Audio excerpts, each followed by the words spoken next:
are live, and looks like oh, there we go. I was Ruff's not quite live yet, but we are live. So how's everybody doing today? It's good to be back. So, Ruff, Nate, how's it going?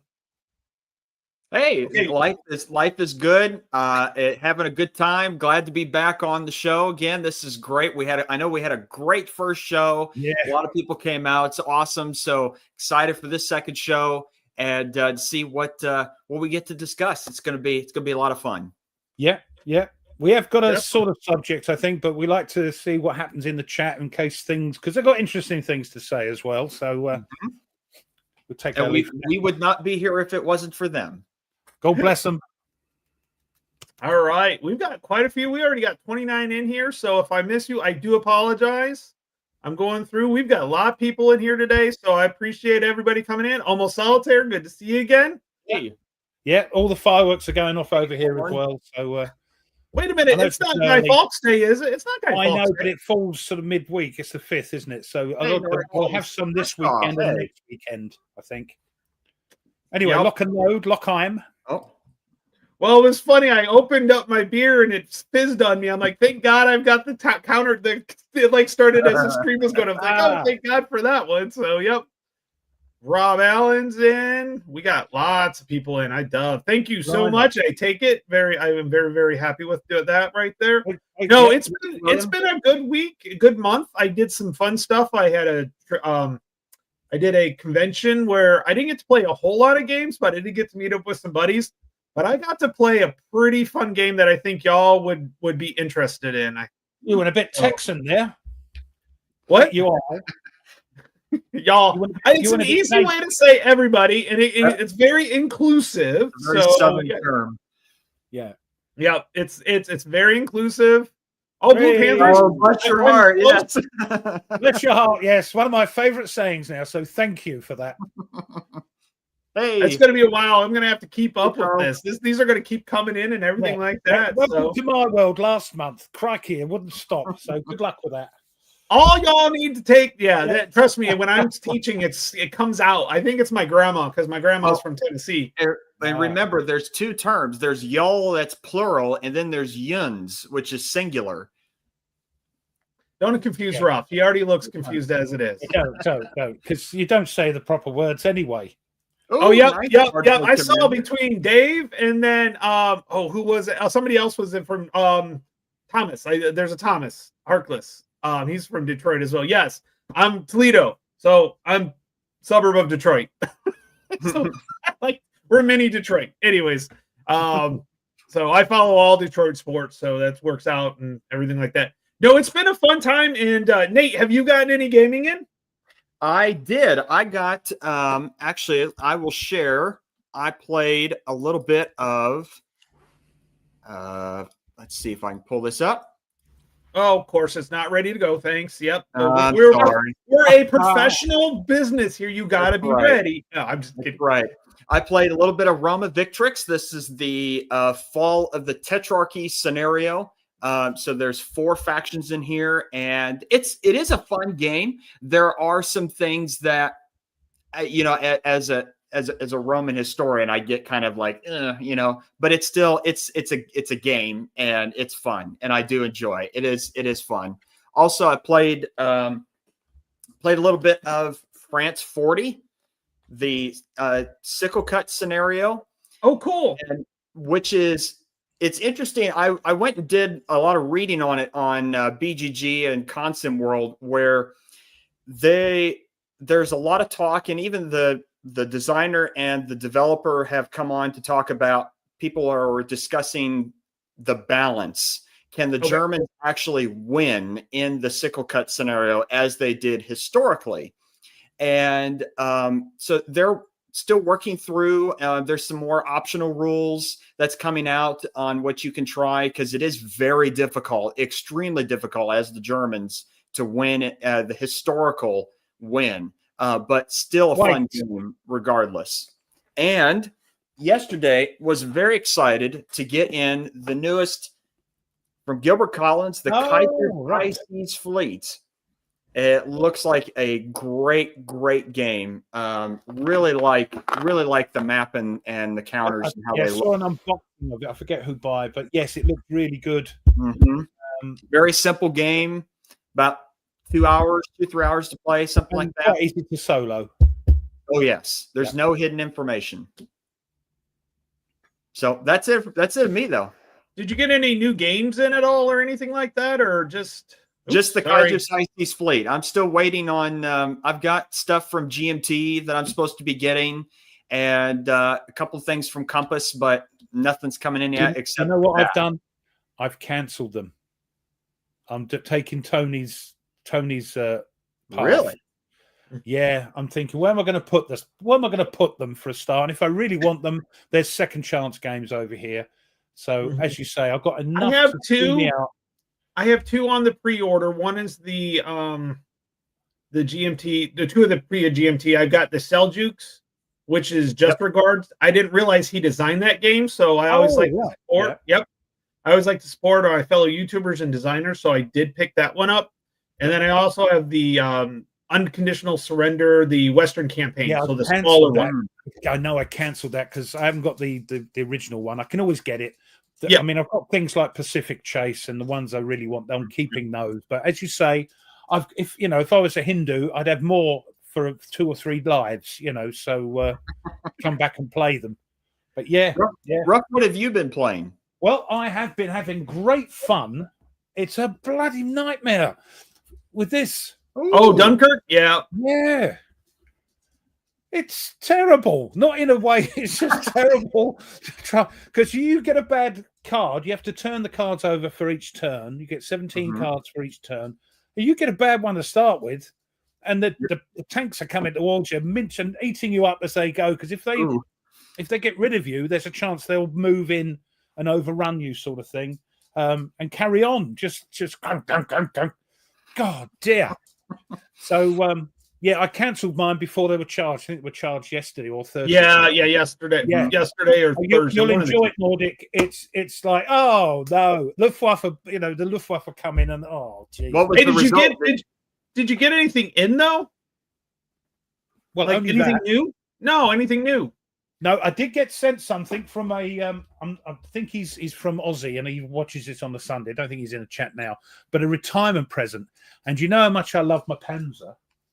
Yeah, I didn't realize that GMT had put out a consolidated rules on PDF. Okay, I didn't know that. So what this chap did, Sam did, he got it printed for me, ring bound, and sent it to me as a retirement present, and here it is. Oh nice! Wow! Look at that. That must have cost him a bomb.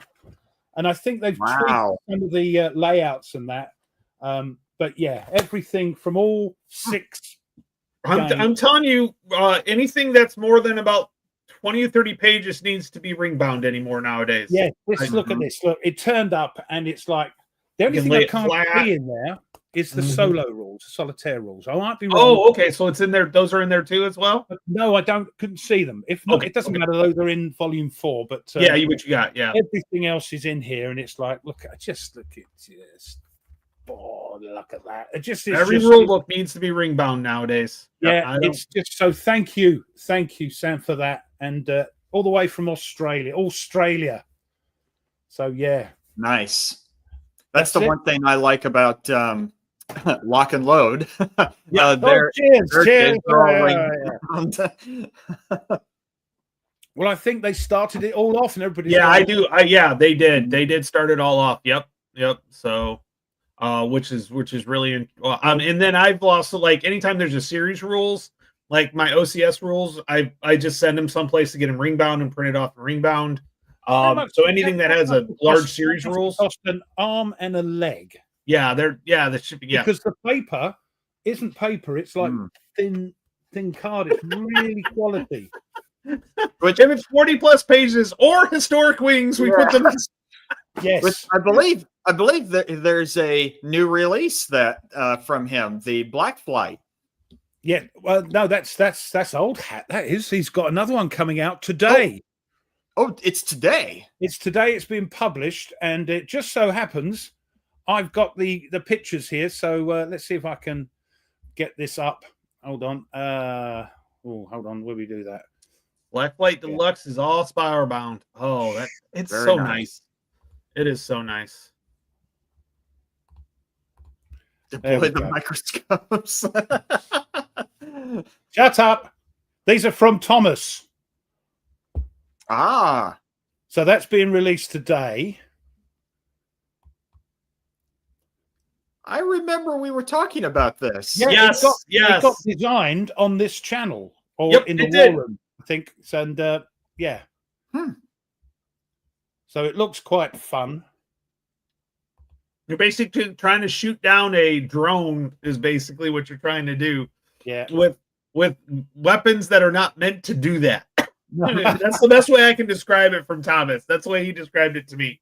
Is that you're trying to shoot down a drone, a remote helicopter or a remote airplane, and because it had lost connection or whatever, and you're really trying to you're shooting it down with things that are not meant for air to air. Yeah. Well, Black Panther, they need to get their finger out. He said because Thomas said it was being published today, so they're going, oh yeah, we've got it. So yeah.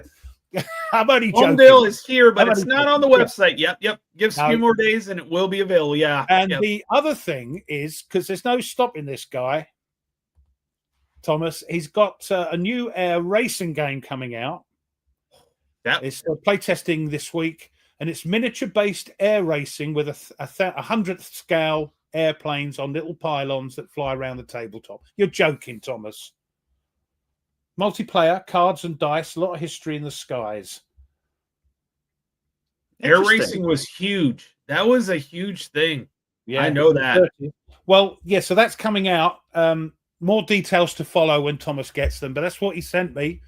So correct me if I'm wrong, Thomas, in the chat, but I thought I heard there was also another World War I game you were working on from the German side, a German Jasta. Don't encourage him. He doesn't encourage him. I know I can't keep up with him as it is. So yeah, definitely. So Tony, what have you been up to?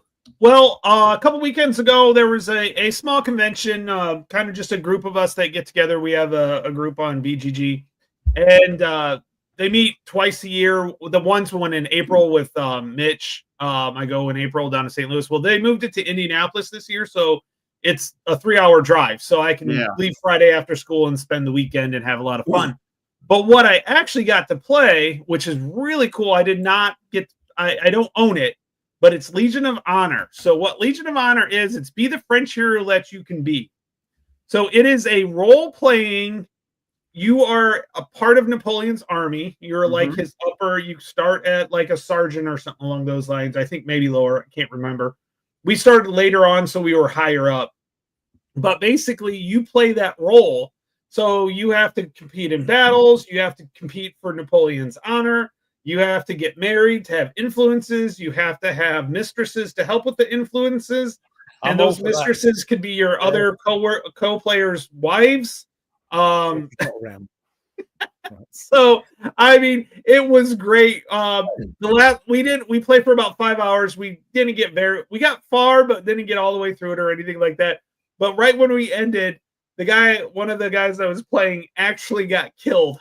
Like right at the end. He was in a battle. He had to roll less than a 27 on 100 on a D100, and he rolled like a 15. And then you roll on a wound chart, and he rolled a 5, which was basically you were killed. So it was a lot of fun. I will tell you, it was just absolutely fun. They're like, I wonder what these people would be like. So I got on chat and said, hey, chat, GPT, I said, chat, give me a Tinder profile for a bachelorette in Paris in 1812 or whatever. Nice. And it came up, it was phenomenal because it was like right on, like very like an amateur poet. Like she turned down a colonel because he pronounced Chopin wrong. And she was proud of that. I mean, it was just great. It was like right on. So it was so much fun. But I got some new stuff now. Ruff, I think you'll get a kick out of this because I actually picked up Oh, excellent! You'll enjoy it. Everybody's playing it for some reason right now. I don't know why. Everybody's playing it. It's an American thing that's drifted over here and corrupted us. Yep. So have you got the core thing? This is the core plus one box. Well, you don't need. You can just buy all the boxes now, all the films. Yep. So this one's got this is the Happy Trails of Horror. That's fun. So that one. It's Camp Happy Trails. Yeah, so I can't wait. I've been watching that played. It looks like a lot of fun, and looks like I'll probably get murdered.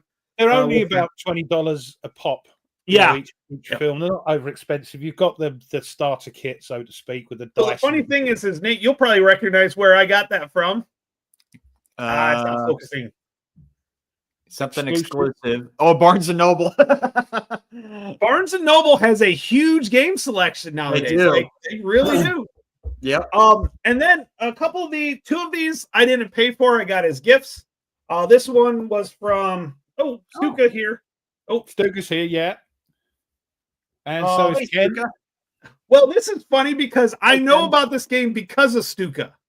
So this is Chaco.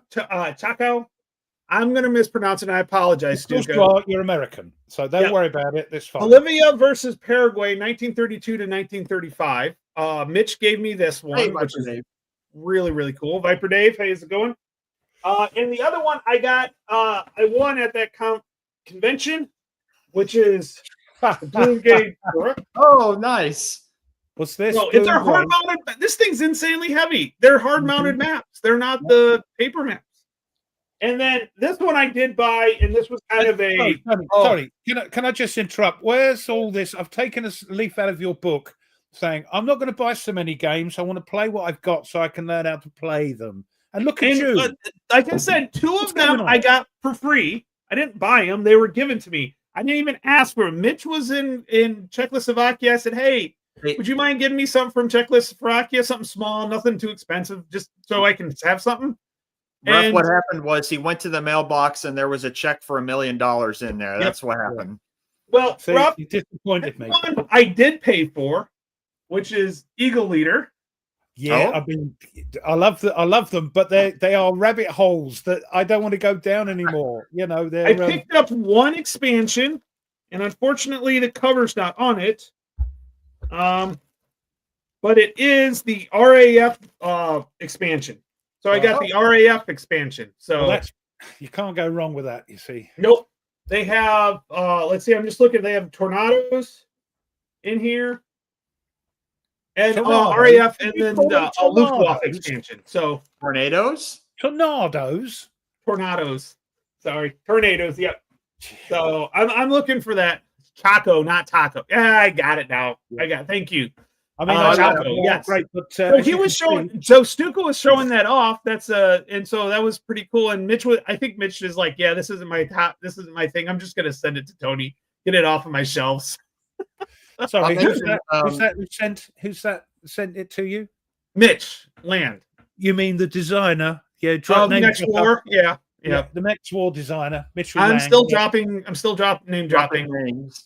Yeah, I'll mention. But he got me this really nice keychain, so thanks, Mitch. Because sometimes Mitch does shop in. Thank you so much. I absolutely love it. Mitch did join the Facebook group. If you've not joined the Facebook group, while you're yakking, I'll put the link up. The link in. Yep. We've got about 79, 80 people after a few weeks. So yeah, I'll do that. I'll mention because I asked earlier. Thanks, Thomas, for confirming. He said Yasta 18 is also in development, and he hopes to have it done by the end of this month. So I was going to say the end of the day. He's terrible. The end of the day. There it is. Yasta 18 is also in development. Hopefully done by the end of the month. It is. Actually, it is. Yes, there is a BF 109E behind me. Yes. As well as there's a Panzer IV, a Churchill tank, and a Sherman tank. And there's the link for the Command Post Facebook group. So please click and join. Yep. He got back from Czechoslovakia. He's like, you guys starting a new show? I'm like, yeah, we just had one last week. We're doing it monthly. So he's like, cool. So that just tells me that. So yeah. Nice.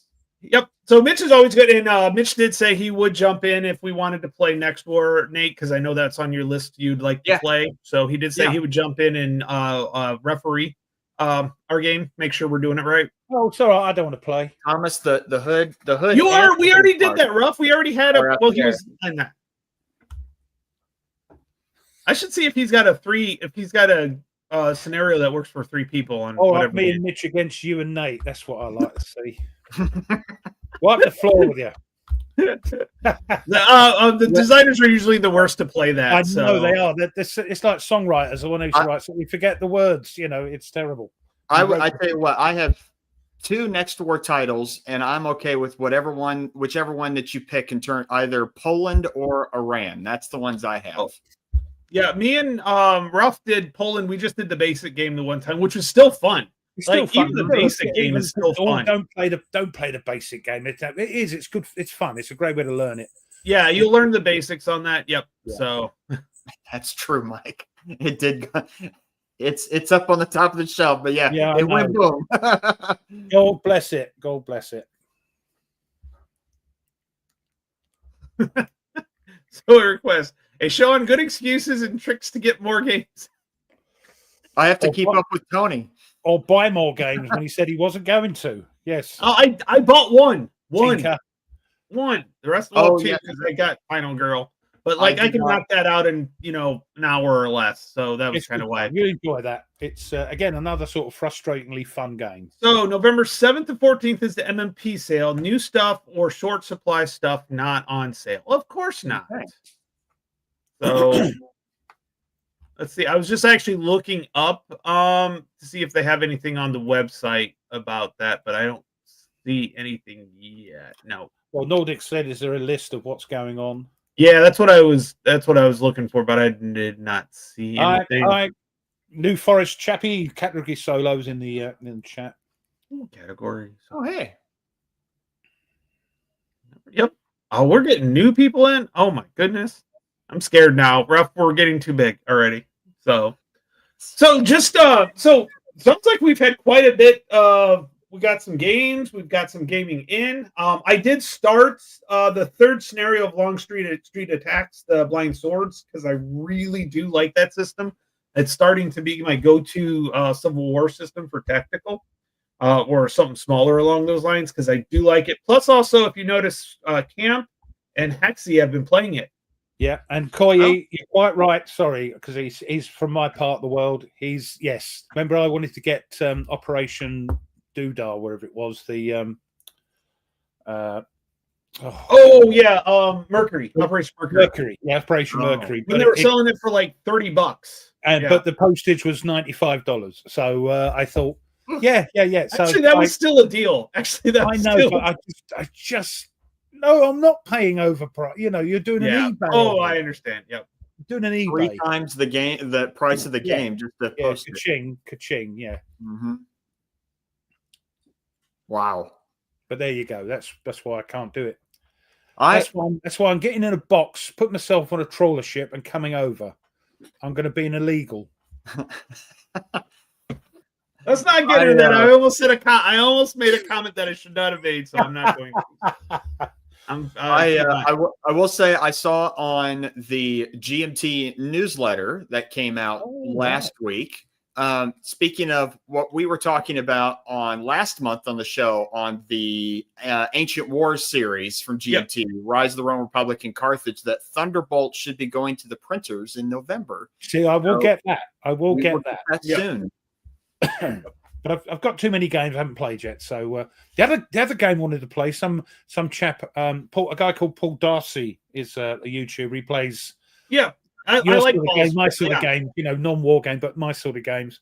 And he's playing after a 10-year gap. He's playing Aliens again. Yes, he plays that Legendary Encounters Aliens. I'm thinking, I want to get that out again. It's like you playing Warfighter. I'm thinking, I want to get that out again. So it's crazy. Yeah, Nordic. I think shipping from OSG is going to be cheap for me because they're like 2.5 hours from where I live. So I could probably drive up there, and they'll still send it like to California and back before it actually gets to you. Oh yeah. Yeah. I remember getting here. a parcel from DVG that was sending me Spruance and I said, "Oh, it'll be easier if you do it through Second Chance, then send it down, No, we'll send you it. It went via Sweden or somewhere before it got to me. So it went all across up to Sweden, down across into Europe, and then that's probably how they saved some money because it went in. I don't know, but that's what's going to happen if you order from down the road at MMP, Nate. It's going to go all over the place. Right. It's going to be like that old ping pong. I remember ordering a book here. The company's actually here in town where I live. And it literally went down to Indianapolis, up to Detroit, back to Toledo before it got to. I'm like, are you kidding me? I'm like, no wonder why we're paying so much in postage. Yep, same thing here. Anytime a letter's posted to someone within the same town, it goes out of state and then comes back. That's why people moan about the postal service wherever you are in the world, because it's run by idiots. To answer Mike's question, no, the command post is just on Facebook. Oh yeah, just on Facebook as of right now. We'll see. As of right now. I don't know. I think it's kind of where we're going to be right now. I have been asked by one of our subscribers if we are thinking of doing a Discord down the way. He doesn't do Facebook. He's trying to do Facebook. Fun. We can control it a little bit more. Yep. Yeah. And you can set up games and meet up with people and stuff like that. So that's possible. It does need a bit more sort of hands-on sort of commitment wise to make it run smoothly. But yes, we'll have a look at that in the future. That means I would actually have to use Discord. I don't even use mine. I do. I use it quite regularly. It's actually really cool for the stuff that I use it for. I stay away from the crazy stuff, and it's just for private playing stuff. I mean, Second Chance have one. It goes bing, bing, bing all the time. People putting stuff on, so it keeps you up to date. What's going on? Lock and Load has one. GMT has a couple. Almost all the major publishing companies have it. Even a lot of the smaller ones, because it's an easy way to keep up with people that don't want to do Facebook or have been kicked off of Facebook. One of the two. Yeah, they're in Facebook jail. So a couple things that I was thinking of is like we kind of don't want to do topic, but like kind of something that I was thinking of is we're all different. All three of us have different interests in different players and playing styles, and we like different games. But what to us makes a really good war game? What do we go for? What are some certain, like, is there a mechanic that you look for? Is there a topic that you look for? We know Nate loves World War One. So anything with World War One on it, he'll get it. Just about. Yep. He even got Command Post, which is a solitaire game. I got this yesterday, so Facebook thought he was about. Yeah. And this chap, I'm not going to muller his name. He's in Scotland, I think, and he's a Polish chap. And he said Discord. Same thing. They thought I was a bot. He said. Yeah, that's what happens when you let non-humans look at stuff half the time. Not gonna disagree with that. But it's fun to use chat for some fun stuff. Like I said, the profile of the Bachelorette in Paris. It's also we've got the command post, and where people can sort of chat. But Discord is a sort of chat room where people can just bounce. Yeah, they can keep conversations going after the fact. Yeah, and you can actually live stream onto it too as well. Yeah. So. But give us a chance. This is number 2, so we'll see how we go. Yeah, but we are. Do you need a phone? No, you don't need a phone for Discord. Nope. No. Oh, okay. I'm like right on the fence of getting this one. It's by the same one. It's by the same guy that does the Old School Tactical, Shane Logan. So it's going to be good, and the quality that you get from VUCA. Tell me about Old School Tactical. Like I don't know anything about them at all. It's obviously a tactical game because it's Old School Tactical, which is it's Second World War mainly. But in this case, so it's like, how do I want to? I don't know how to even describe it. I've played it quite a bit. Lock and Load Tactical would be the nearest, even though it's not. But that would be the sort of nearest thing to it. What kind of things does it have? Let me ask this in terms of. What kind of things does Old School Tactical have that's unique to it as opposed to, say, Last 100 Yards? Oh, those are two totally different totally different. But they have points. I think old school tactical, you have enough sort of initiative points, don't you? You can spend. Yes. Yeah.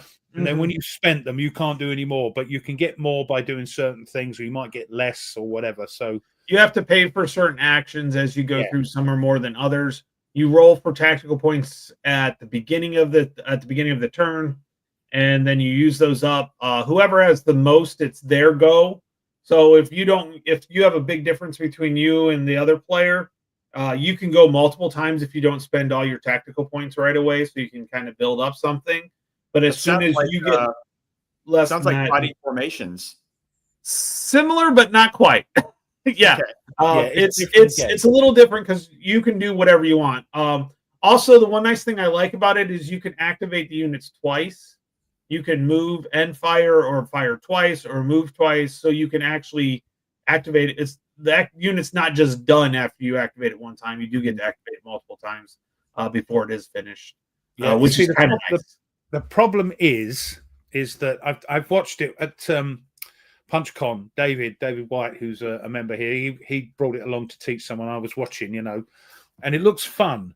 But I mean, I've got my lock and load.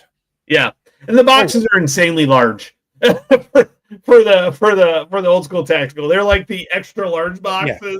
Like I can't fit them on a normal shelf. They have to be on the top shelf. They're sort of long that way, aren't they? As well as But the maps, and you typically have one map in each box, and you just use parts of the map. You don't use the whole map for anything. Half the size of a football pitch. So it is. It's not. It's larger than the normal size maps that you get. Interesting. I do like it though. It's a lot of fun. It's different enough that I would say it's you've got ASL.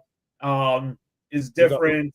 They're different enough. You've got your one you like to Brook. The ATS, which I haven't played in 2 or 3 years now because you've also got Panzer Grenadier. That's a platoon. Well, to me, that's different enough because Panzer Grenadier is a platoon. It's not a squad level. Yeah, but it's different. There's no like facing or anything like that for Panzer Grenadier. That's where it's called tactical. Then yes, there is four vehicles. 4 vehicles. Yes, and it's the same thing for vehicles. Like there's line of sight for vehicles or facing for vehicles, but not for squads. Yeah, so it's a fun system. Qualities. Yeah, nice thing is they're pre-rounded, so you can just punch what you need and go. It's pretty cool. It's a nice. Do a lot of load on them. Don't. Oh, cheers. Yeah, I'm in the mood. I'm in the mood. Well, I don't know. A modern tactical game seems kind of cool. Especially there's all kinds of different options you could do of theaters. Yeah, they're huge. It's probably the same company, so that makes sense. Because I already have 2 games on pre-order from VUCA, the Traces of Victory, and then what's it called, the Imperial Elegy, which is like a basically you play the 19th century up until World War I, and the alliances between the great powers could be very different by the beginning of World War I. So you change history. You could, yeah. Oh, I like it. Oh, the Cardboard Commanders playing your game, your recommendation. Yeah, great game. One. Yeah, Traces of Hubris. Yeah. Oh yeah. Very easy game to play too. We know that one. Yes, you can probably pick that up quite cheap. Firepower. Yeah, it's a man-to-man thing. Yeah. Good luck finding it. I mean, you'll find it, and I don't know. I'm curious. What is it? Firepower? Yeah. Mm-hmm. Let's see here. It's got it's a bit like Ambush. It's got sometimes they're easy and they're cheap to find. Like you can typically find the first version of Ambush pretty easy and not expensive. No, mine was. Bloody hell! It was unpunched. Then you found a wrong product. Then you just this was a few years ago. It may have come. Yeah. So Noble Knight has a game of Firepower for $20. So that one's actually pretty good. Yeah. I tell you what. So what's interesting? Panzer Grenadier is still holding its price because of us. Yes. Yep. But so one of the differences with old school tactical is you use differences between the firepower and defense factors. So is it a plus or minus? And you roll on that. Instead of saying like he has 4 firepower, you roll on the 4 column. You add up all the offensive numbers, all the defensive numbers, and whatever the modifier is, that's the column you roll on. So you could have a 0, which is obviously not the best, but it's the the middle. So if you can get a positive modifier, if you're a plus differential, you roll on it's better tables than a minus differential. So that's where some of the differences are. It's more of a differential for the CRT, which is interesting as all get out. Absolutely interesting. Yeah. Yeah, and their graphics are phenomenal. They really are. The maps are beautiful. The counters are beautiful. Yeah, 100%. And trust me, if it's coming from, you better not let Gene hear you say things like that. All right. If it's coming from Mike, I know he has a high level of when it comes to quality. Yes. Yep. Yeah, that's what's making me like almost jump into that, because the game just graphically looks cool to me. The other one that looks cool is Uva's one. He did a version 3 of it where Lock and Load got their solo cards from. They pinched it. I can never remember the company's name. Why is that? I don't know. German. Uva did the space game as well, the big space game. Sound of Drums? No. Okay. It's Victory, not Victory. What? Academy Games.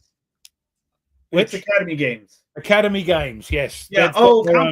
Conflict of Heroes. No, not Conflict of Heroes. Thank you. Yeah, Conflict of Heroes. I'm retired. It's starting to go. But yes, Conflict of Heroes, the 3rd edition one is out. That also uses an initiative sort of spending thing, I think. But another good-looking game.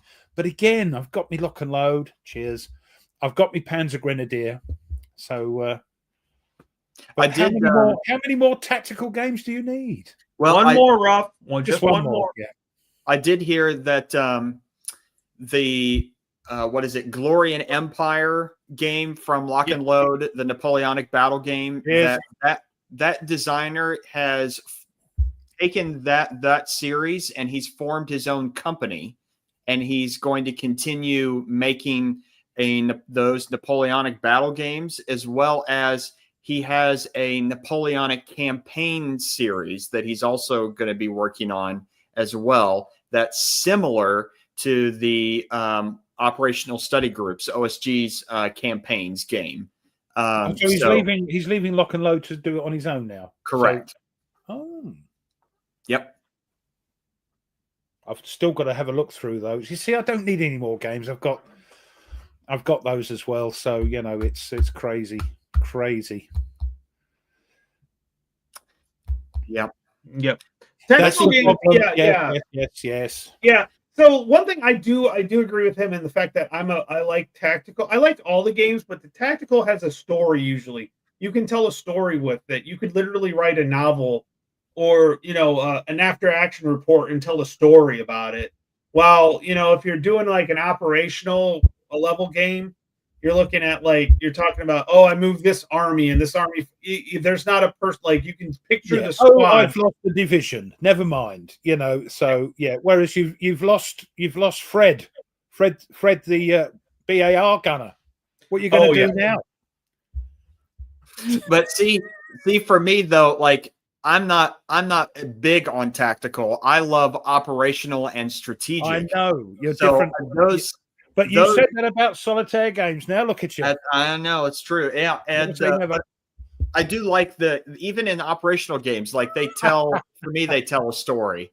Yeah, they don't for me as much. Say, oh God, I've just lost that army. Never mind. Depend on the honestly, I think it depends on the topic. So you're not going to get a good tactical if you're going back to the Civil War, because they didn't. Tactical is regiment level. Mm-hmm. And so you can picture the whole regiment go. I think tactical is good for Second World War and newer. Yeah. And even non-war games like Nemesis and all that. Still tactical war because it's man against alien. Mm-hmm. If, don't shoot me. The other game I love, of course, that's man on man is Combat ! Yep. The only problem I got with the new one is the counters are too bloody thick, and I've got to spend 60 quid on one of them bloody things. I've broken two of those snow shovels. Yeah. To clip them. Now I will say a operational game that tells a very good story, and I think Ruff, you would agree with this, is Atlantic Chase. That game tells a really fun story. See, that's weird. You see, it's operational, strategic, and tactical all at the same time because you've got single ships, you've got this, that. So it is and you have the little battle board too. Yes, but it is, even when you're looking at it, you're looking at single ships. Okay, you're looking at a convoy, so grand tactical, whatever. But I get what you're saying. You're overlooking its operational. Like the Graf Spee comes around and cuts off this convoy and captures it. You know what? I've got to get that out. I've got to play. I've got to play it. I forgot to mention earlier. I was playing it a few weeks ago. A lot of fun. Yeah. And I can see why it is so Marmite or Vegemite if you're in the Empyreans over there on the other side of the world. We're catching them when they're waking up right now. So are they? Yes, of course. Yes, because Sunday morning there. Yeah. Yeah, the guy that remember when we had Nate on Nathan from Weisgott, he had to get up at like 4 in the morning and he got up for us. Yeah. Poor guy. Yeah. He fit in right with us, Nate. He's an academic, so he's a he's actually a doctor. He's actually got his doctorate. So Yep. Yeah. How's your doctorship going? Your thing going, Nate? I was telling Tony before you joined in the green room. Ooh, yeah, I'm excited. Can't wait. Is that chapter 1's done? Chapter 2 and 3 should be finished by the end of this month, and chapter 4 should be done by Christmas time. Only another 94 to go then. Only another 6. Blimey. We'll soon be doing it once a fortnight, maybe. Who knows, this malarkey? Who knows? Who knows?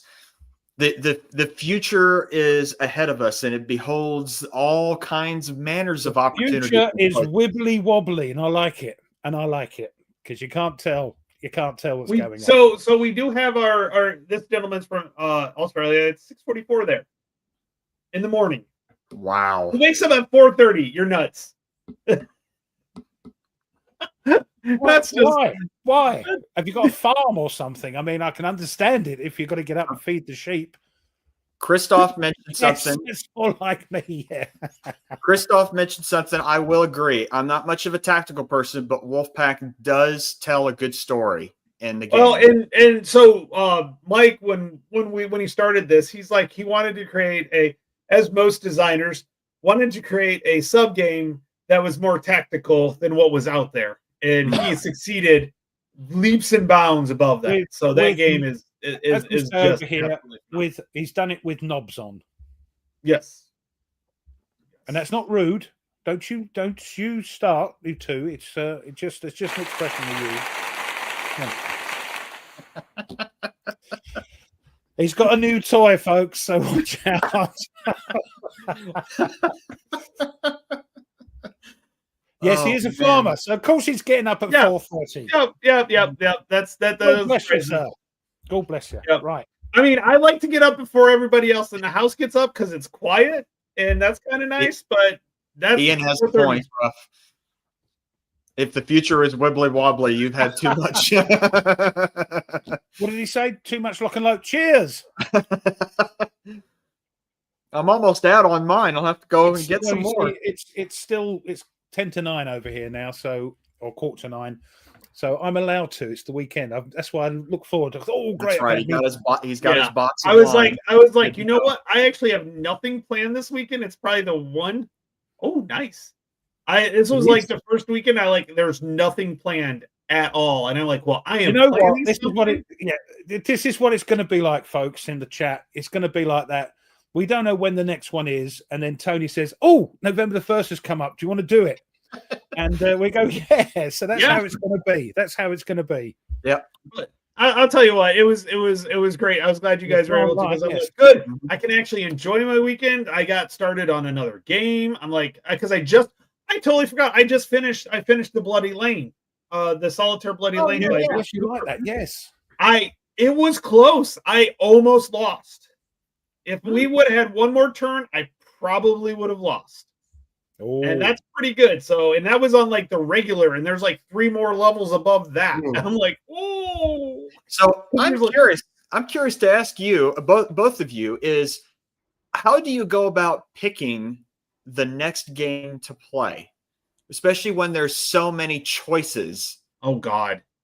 I mean, this is just a small Right. You know, collection. Like my problem is I go and I pull a game out and I start to set it up and I'm like, I'm not really into it. And I put it back up and put it away and then pick another one. And I keep doing the same thing over and over again.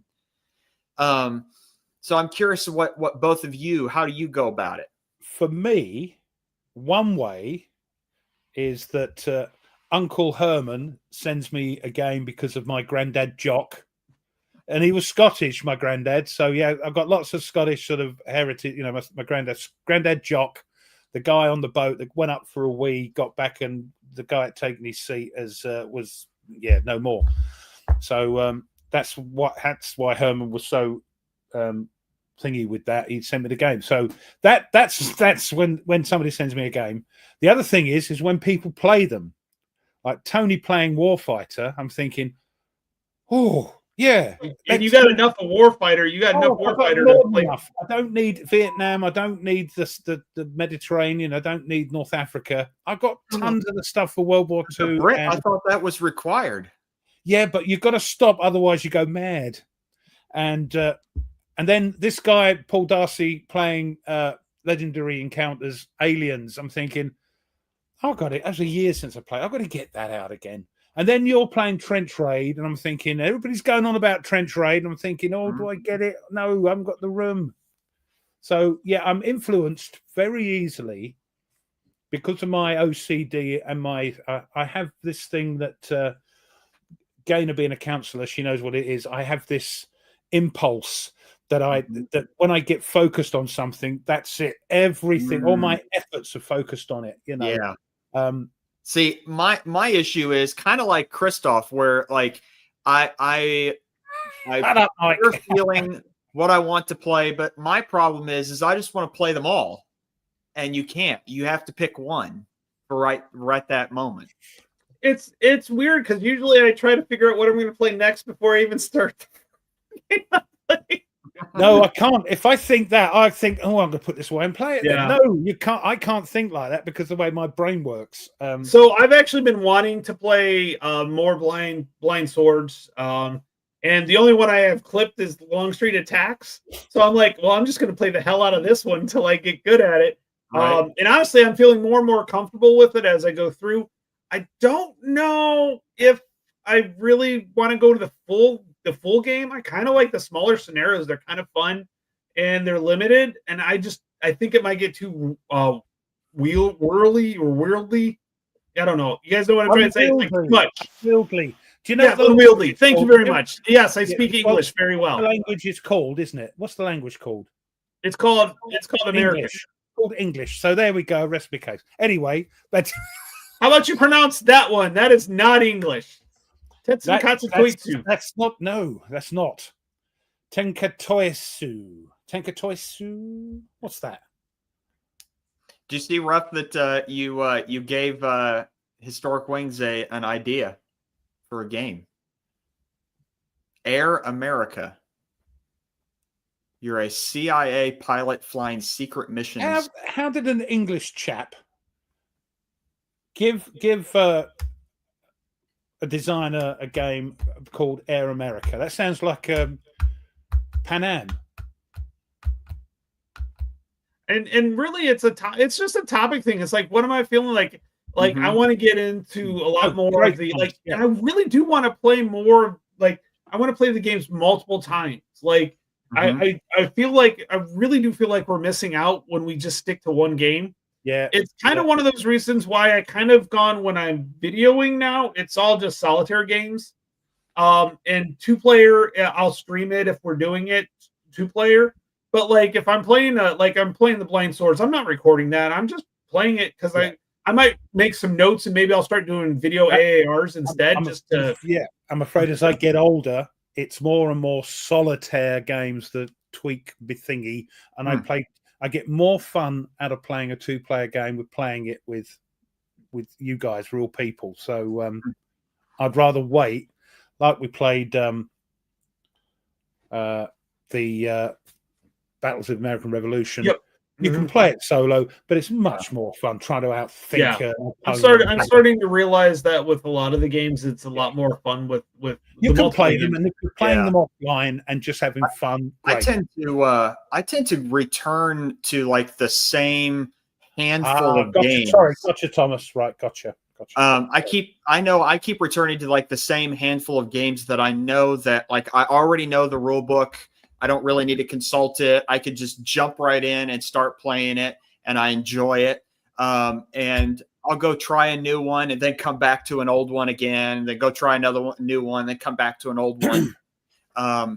But yeah, I was just curious to hear everyone. I think going to something that I already, like you talked about, that's why I kept going back to buying swords, is I had so much fun with it. I like the skedaddle table. I like the D66 for does it hit, and then it depends on the cohesion, which chart you're rolling on, and then you're happy with that, aren't you, system? You're quite happy. Yeah. I like GBACW, but I don't know. I get the rules on the blind swords a little bit better. I think it's still crunchy enough and it hits that spot. I don't know. It's just one of those things that I think they're generally all single maps, and that's kind of part of it too. It's a single map. I wish the vassal modules were a little bit better on the chit stuff, because the chit draws are a little, trying to do them through that is a little confusing. Also, they're too big. Like the icons on the top are just massive. They don't need to be that big, and they take up too much screen space on that. Yeah, but Fields of Fire. It was funny that you mentioned that, because I was talking to when I was doing my playthrough with I feel bad because Andrew, yes, Andrew Stead, who's doing the volume 3 of Fields of Fire. He's like, yeah, during COVID, I got bored, and I called because I told him I want to play games deeper so I can really understand them. He's like, yeah, that's what I did with Fields of Fire. Now he's the developer.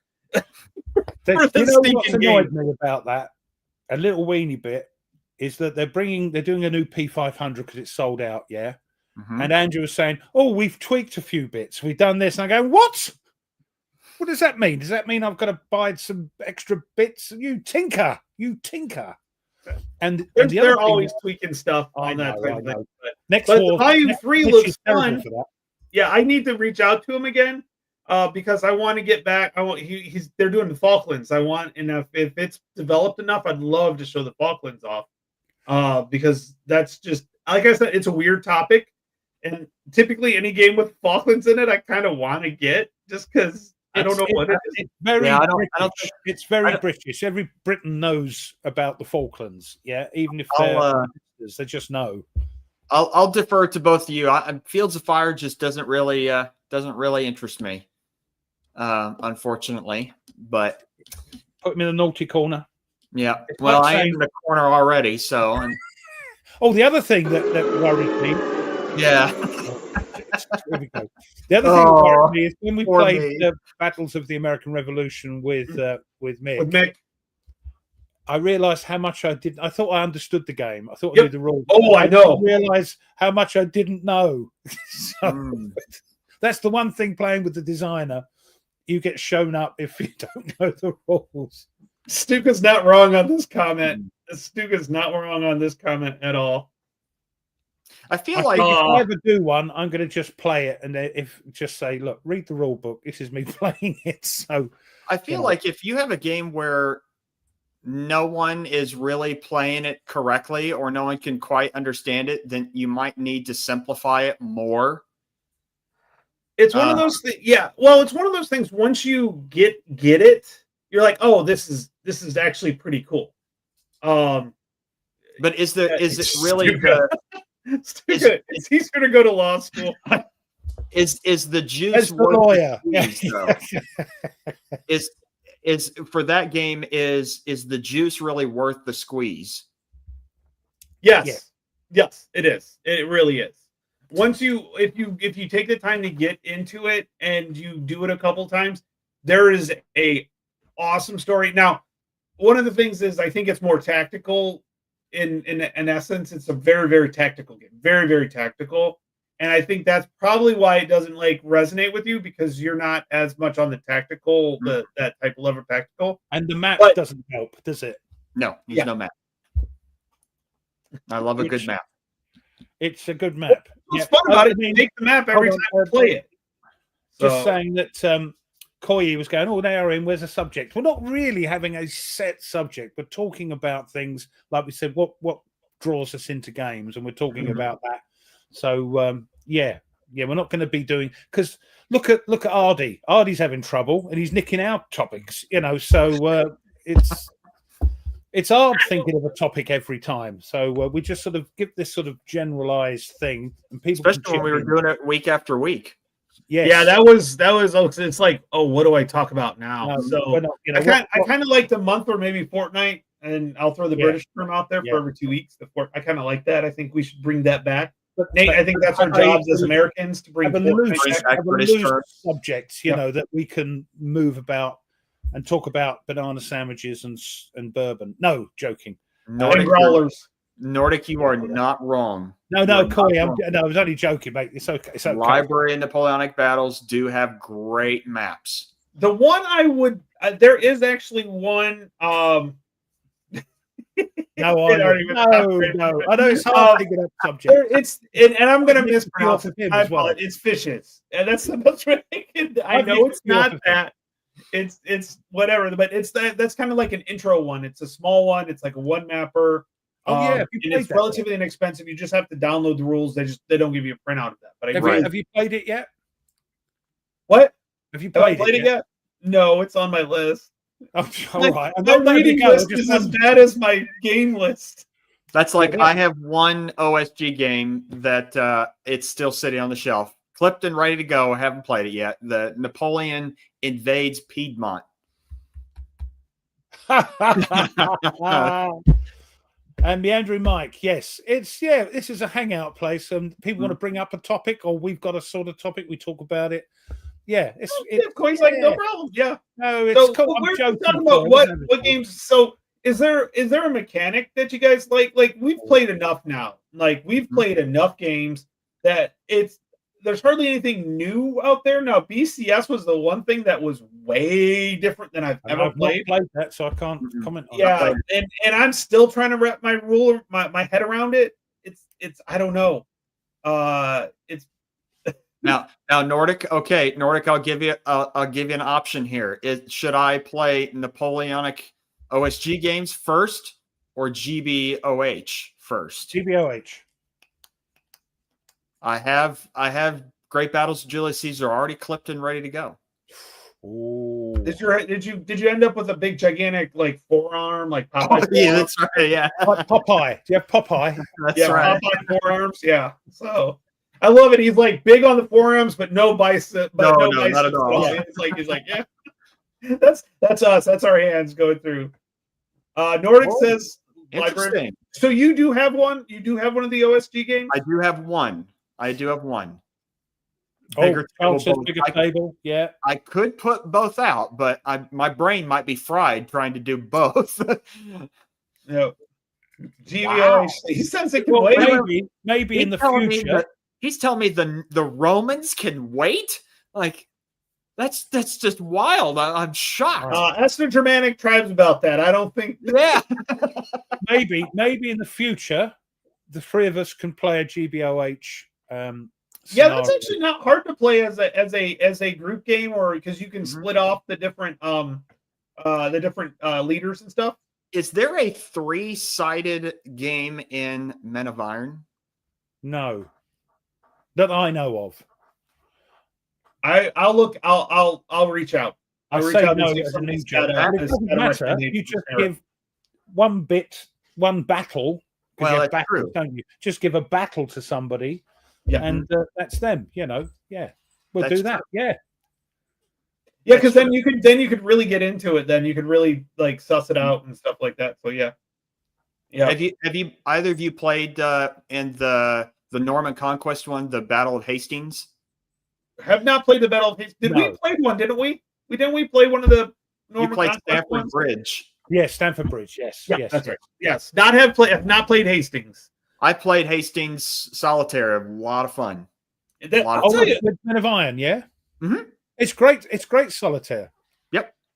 Yeah, Koi, don't get it off. The problem is, unless you like the topic, once you hit GBOH, you're like, I can't go back. You can because it's but if I play with somebody, yeah, rough. If I play with you, it's fun. It's more fun. But solo wise, it's kind of like, unless you really like the topic of that Middle Ages and stuff, which I know, Nate, you kind of do. You kind of like that, and then you like your ancients. Like you don't want the in between. Right. You like Men of Iron or ancients. There's a little bit in there that's not. Yeah, I see. I like the old, the old longbows and shit and things. Yeah. Like that. Yeah. Definitely. Sorry, demonetized. Sorry. But yeah, it's nice if you want to sort of more. I hate the term beer and pretzels. It's not beer and pretzels. If you want to sort of just a relaxing couple of hours playing a medieval game, then Men of Iron. If you want something a bit more intense that you're going to leave on the table for a day or two, then GBOH. Yeah. So this is the GCACW.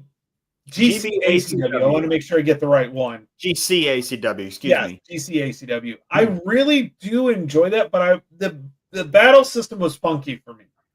And also, you don't fight the battles so much. Like, I don't know. It's a maneuver game. Yeah, and you're fighting them elsewhere, and not really like you don't fight the Battle of Gettysburg. Matter of fact, there's a good chance you won't even show up in Gettysburg, when you play that. So I mean, it's one of those things.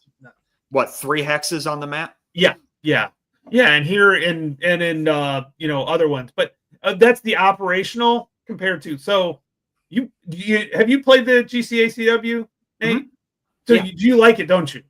Yeah, it's okay. I mean, there's a lot of dice rolling in that game now. You bought the whole lot, didn't you, off a friend? What's that? You bought the whole lot, GCA. Well, a lot of a friend sold me the whole Avalon Hill series, the old ones. Do you have any of the new ones? Have you tried any of the new ones? I have Hood Strikes North. That was the one I tried. So the one thing I did like about solo wise, it's easy to play solo. Oh yeah, because you activate something the whole time. You roll, activate, and that's it. And then you roll, activate. It's whoever rolls highest gets to activate their next one type deal. Mandarin might talking about table sizes. Somebody asked if you could build a table, what would be the ideal table size? I tell you what. I would have double the width of those tables you see in community halls, the white tables that fold up. Yeah. I've got 2 of those. They're great. But I would have one that I would double them up. If I built one, it would be that depth and that length. So what I would want to do is I would like to do if I could do something, I would want to be modular. Wargame Ramble, he's got it. So he went to IKEA, got the 2x4 tabletops and the legs, and then so basically it's modular. So if you need a wider table or a longer table, you have it. You can just move them around. What I would suggest, if you use those tables, is get a tablecloth or an old blanket, or an old what do you call it, cotton sheet, just to put over it to cover up the sort of to the groove, so you don't lose counters down the middle of it. But if you're building one, good luck. Crikey, Nordic built one. Well, we are a little more than an hour in already. And do we want to do? Are we still going to do any kind of? Yeah, Rob, you got what? Well, ready. He's going to be real short because it's just American history, so it's going to be real short. It will be very short. Yes. Shall I do mine and get it out of the way? Go right ahead. Yeah. Behave yourselves, you lot. let me just get that ready. Right, here we go. So, as I said earlier, it starts off in 1765. Parliament enacted the Stamp Act on the 13 American colonies to help pay for British military operations there. The act required that many printed materials in the colonies be produced on stamped paper produced in London, carrying an embossed revenue stamp. So there we are. That was the start of it all, wasn't it, I think? Yeah, and then they actually, before that happened, they made you have it was a currency act where you could only use British currency to get the stamp on there, which guess how much British currency was in the United States or in the colonies at that time? Well, not so much. Yeah. We knew how to push our luck. Push your luck. 1805. Napoleon Bonaparte invades Austria during the War of the Third Coalition. Don't worry, guys. You turn up eventually. Hold on. 1814. Congress of Vienna opens to redraw the European political map after the defeat of France in the Napoleonic Wars. That is a game I need to play. That is a game. I need to play that game. So that's there if you wish.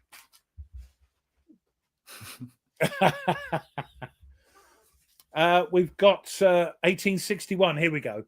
American Civil War. U.S. President Abraham Lincoln appoints George B. McClellan as the commander of the Union Army. He still has nightmares about that, Little Napoleon. Replacing General Winfield Scott. With his hand and his... Yeah, he did, didn't he? That was the thing back then to do that. Yeah. It looked cool. It was like flares in the 70s. So, 1911, the world's first combat aerial bombing mission takes place in Libya during the Italo-Turkish War. Second Lieutenant Giulio Gravati of Italy drops several small bombs.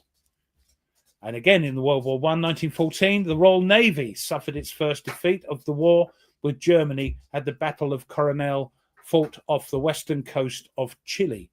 HMS Good Hope and HMS Monmouth were both sunk with a combined loss of 1,570 lives and no survivors from either ships. Terrible. Now, if I'm not mistaken, going back to the first bombing mission, that they basically just had to pick up the bomb and toss it over the side, didn't they? Yep. Yeah, that's the way I landed. And everybody went, "Oh, what's that? What's that?" So it wasn't too drastic, I don't think. Yeah, no, they literally would. They were like strapped to the side of the. Here's one for you. Here's one for you. Yeah. Very accurate, by the way. Very. So where were we? Oh yes, 1914. Still, the Australian Imperial Force, the AIF, departed by ship in a single convoy from Albany, Western Australia, bound for Egypt. Mustn't forget our Anzac allies. And then whizzing forward, 1939, the first jet-powered plane, the Heinkel HE-178.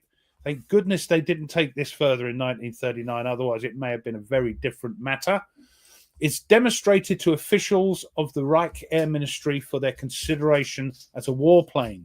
The Nazi bigwigs passed on the design despite its superior speed, preferring to continue using proven piston-driven aircraft rather than investing in the new jet technology. And do you know what? In 1939, it didn't look too bad. Let me just show you. Don't get... what have I done? Don't... I'm rubbish. Rubbish at this. I'm rubbish. Here we go. There we are.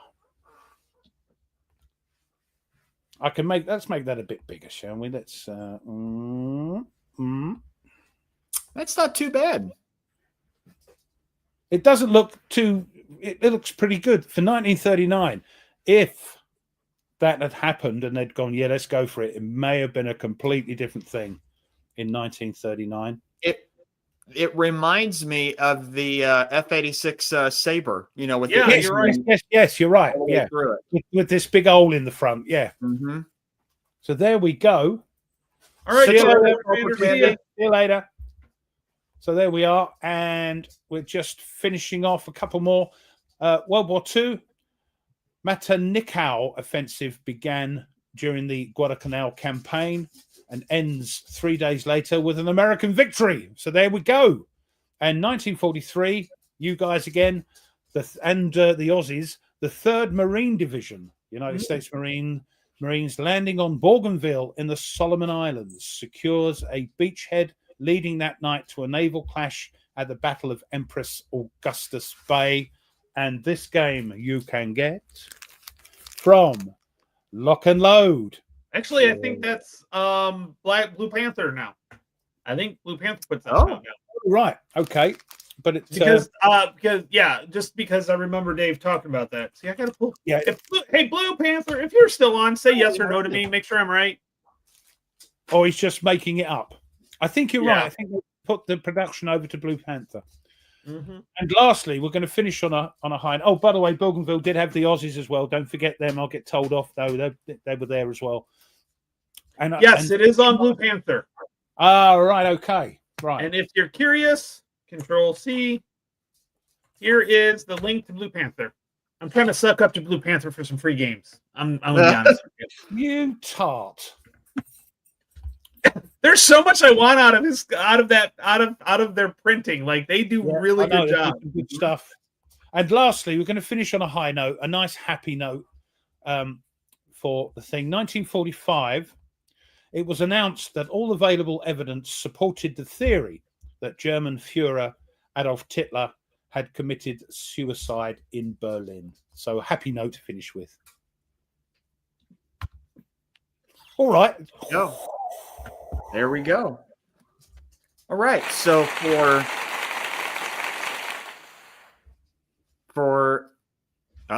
we go. Got confirmation right there. Yep. Oh, right. Good.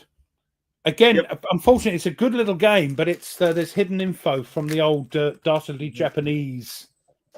So it's a little bit awkward to play solo, but a good little game, easy to play. You can tell Mike's retired. He's coming up with crazy topics. Yeah, he's got games that nobody has ever thought of. Crazy, that man. Crazy. Oh, did you see he did a zombie thing with us three from the command post?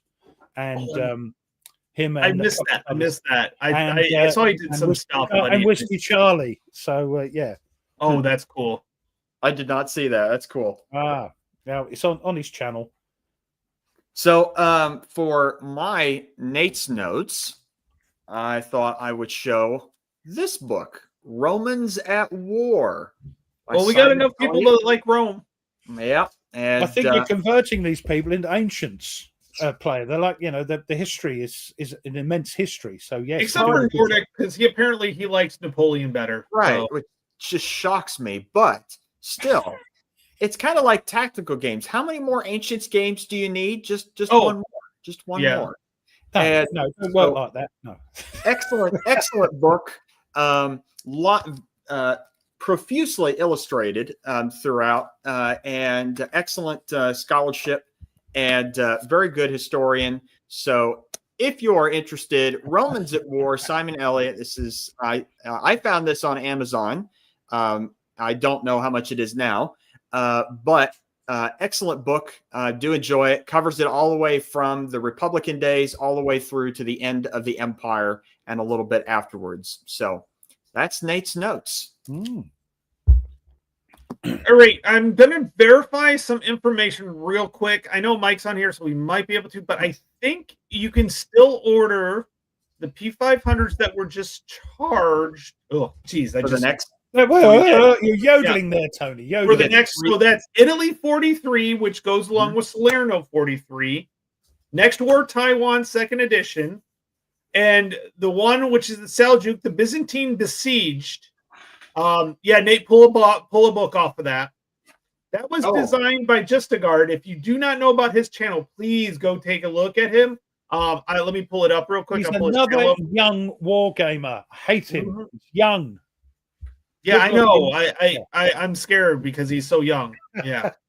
Well, he's younger than me. But he designed this game, and he did an unboxing of it because he got the production copy and everything. He gets the first one. Yeah, and it looks really good. And it's a topic I think he's really good in. Hey, it's got the Romans in it. What have the Romans ever done for us? That's what I want to know. Hey, there was a great TV series by that name in England. Yes, but taken after the film, wasn't it? Correct. It was taken from the film. See, I've cancelled all them just because I'd love them, but I'm never going to play them in the near future. If I want them in the future, I'll get them. Well, Seljuk is from the Levian campaign series, so yes. Well, that's yes, I know, and I'm not la la la. No, Forlorn. I do have a book. It's just on the other side of the room. I don't want to get up from the chair. Lazy. So that's the Seljuk, and then Stalingrad 42 second edition. So if you like that Zakban system, and then Battle for Normandy errata counters, because I can't believe they sent that. I'm trying to get it. There it is. That's Stalingrad. Yep. See, I've got enough. You're like, okay, where is it? Yeah, I know. It's like you're trying to figure out what's right. Yeah, left is right and up is down. Yeah, I know, it's weird. And then the unconditional surrender Western campaigns. What I like about this is they are smaller maps. They're not the full thing. They're just the Western campaigns.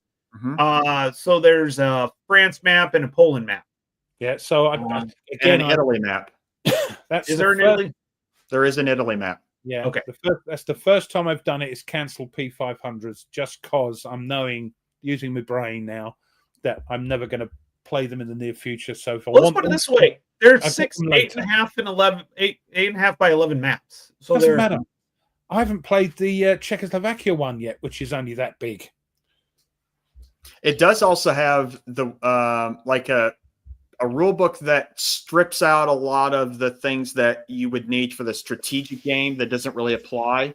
So for the smaller, so it might be a good way to learn how to play the big game. See, I prefer the big game. That's still on P500. It's struggling to get up there. It'll get there. Prefer that than this one. Look at this. This is the France map, and it's it's nice. It's nice and small. Yep. I mean, the designer did say that if you have the big one already, you don't need this. Okay. Yeah. All of the scenarios, I think, except one. Oh, right. Oh, good job. Is already in the big game. Yeah, it's good job I cancelled it because I want the big one. If I get it, if it gets to see, that's what drew me to this one is because of the size. Like, and the maps are like it's 2 map thing, and they're like vertical maps or 2 vertical maps. Right. Yeah. So it's really hard you have to have like 2 tables put together to do it. Yeah. So that was it. But yeah, these maps look nice. I mean, I'm looking forward to that one because of that, because it's going to be smaller maps and smaller stuff, and everybody goes with that. So yeah, good. Yep.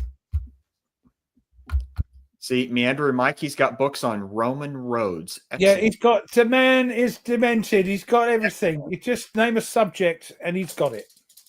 Excellent. I have a book on Roman cities right over there. Yeah, the roads. Their roads are still out today. We've still got pretty intravelable at some. We've still got a few in this country. Roman roads. You can still see the cart wagon, the ruts of the wagons, the wheels going. No, that's just the council not tarmacking. It's yeah. But yeah, so if you want to get in those few games, if you do it before the 3rd or the 4th, they're still at the P500 price. So. I can't. If you could see what I could see, you'd go, how does she put up with it? There's games here on the dining table. So I got this. I've got that. I have a room over here with 2 huge shelves full. Yeah. I've got another room over there with those are all my more Euro games and fun family games and stuff like that. Yeah, gotcha. My war games is basically right here and in a whole nother room. See, I got over the past month, I got rid of 2 games. Ooh, which ones did you choose to purge, as we call it? I got rid of it's a strategy and tactics magazine game on the First Punic War. It was okay. Played it, done it, sort of thing. Yeah. And then this might shock you. I got rid of American Tank Ace.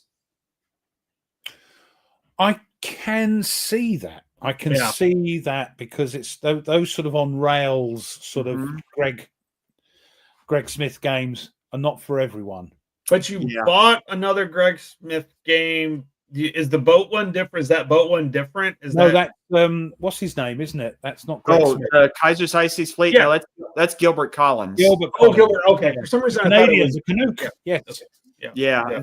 The on rails thing, I didn't care for.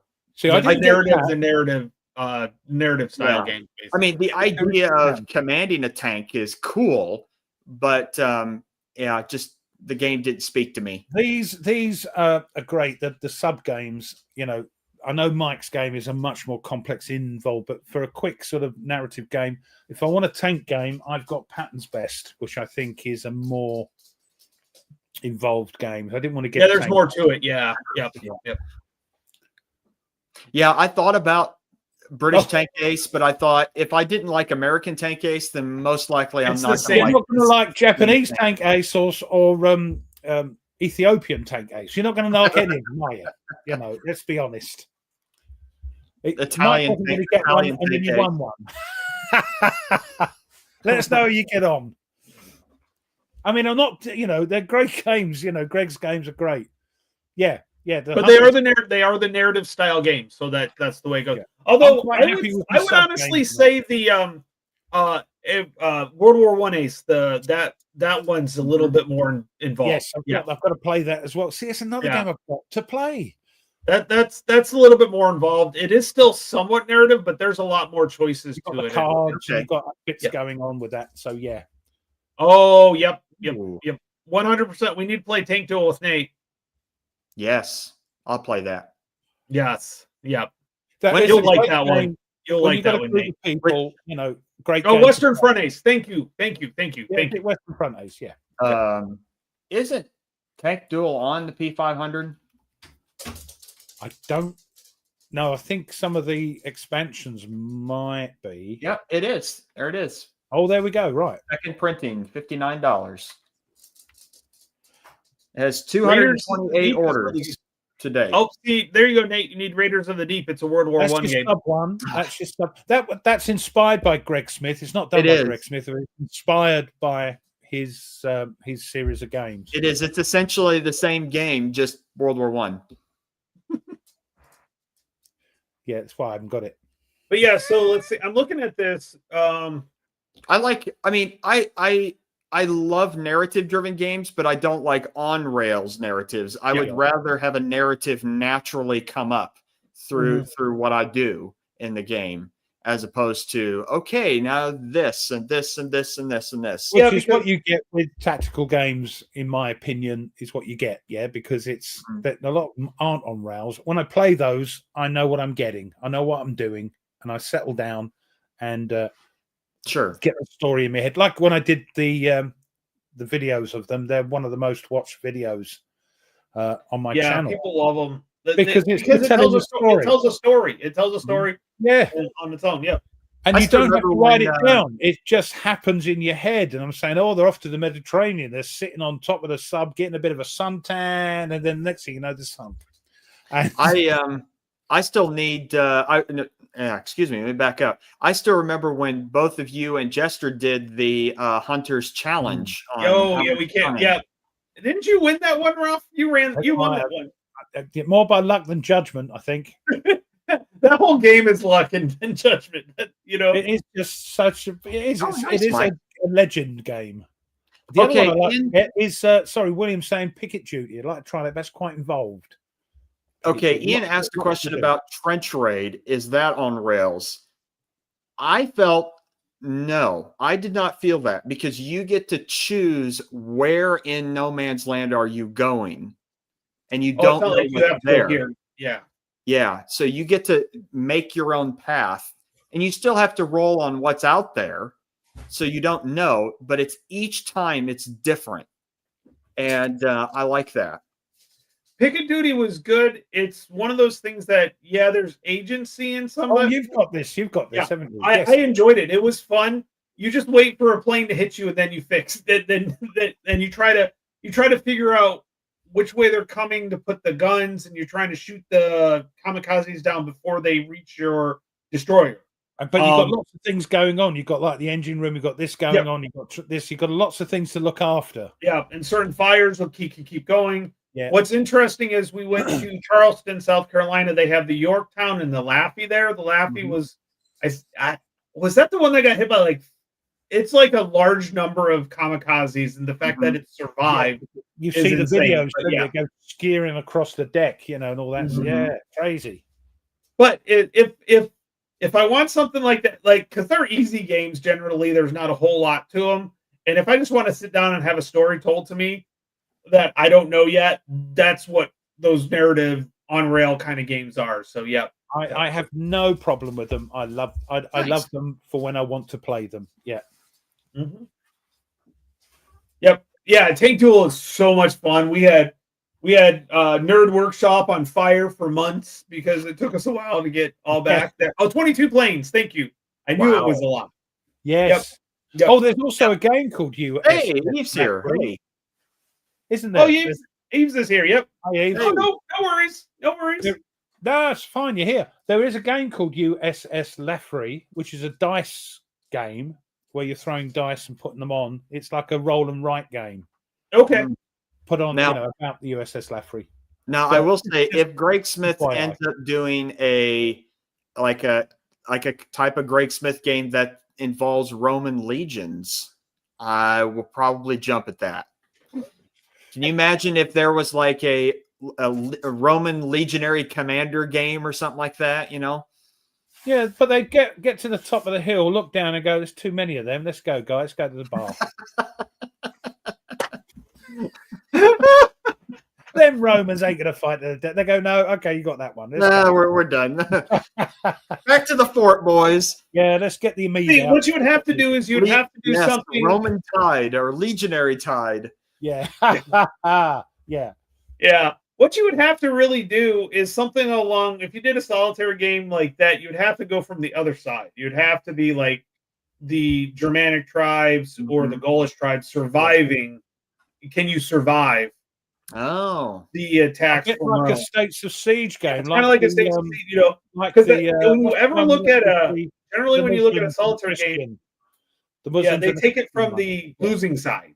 Yeah, and the whole idea is for you to survive. You could make a Roman one if you played the Western Roman Empire trying to survive. There you go. Yeah, after the fall, after the kind of the split of the two. Yeah. Yeah. Because you got Constantine over there, and he's just like, I'm good. Yep. I'm not gonna help you.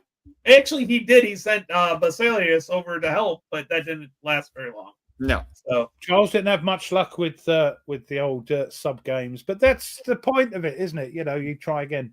Now, I thought of this idea, so I might do it. I might get it. I like, like we mentioned earlier, I like Wolfpack that Mike made. And crunchy, that's why. Yep. Lots of decisions. But it tells a good story.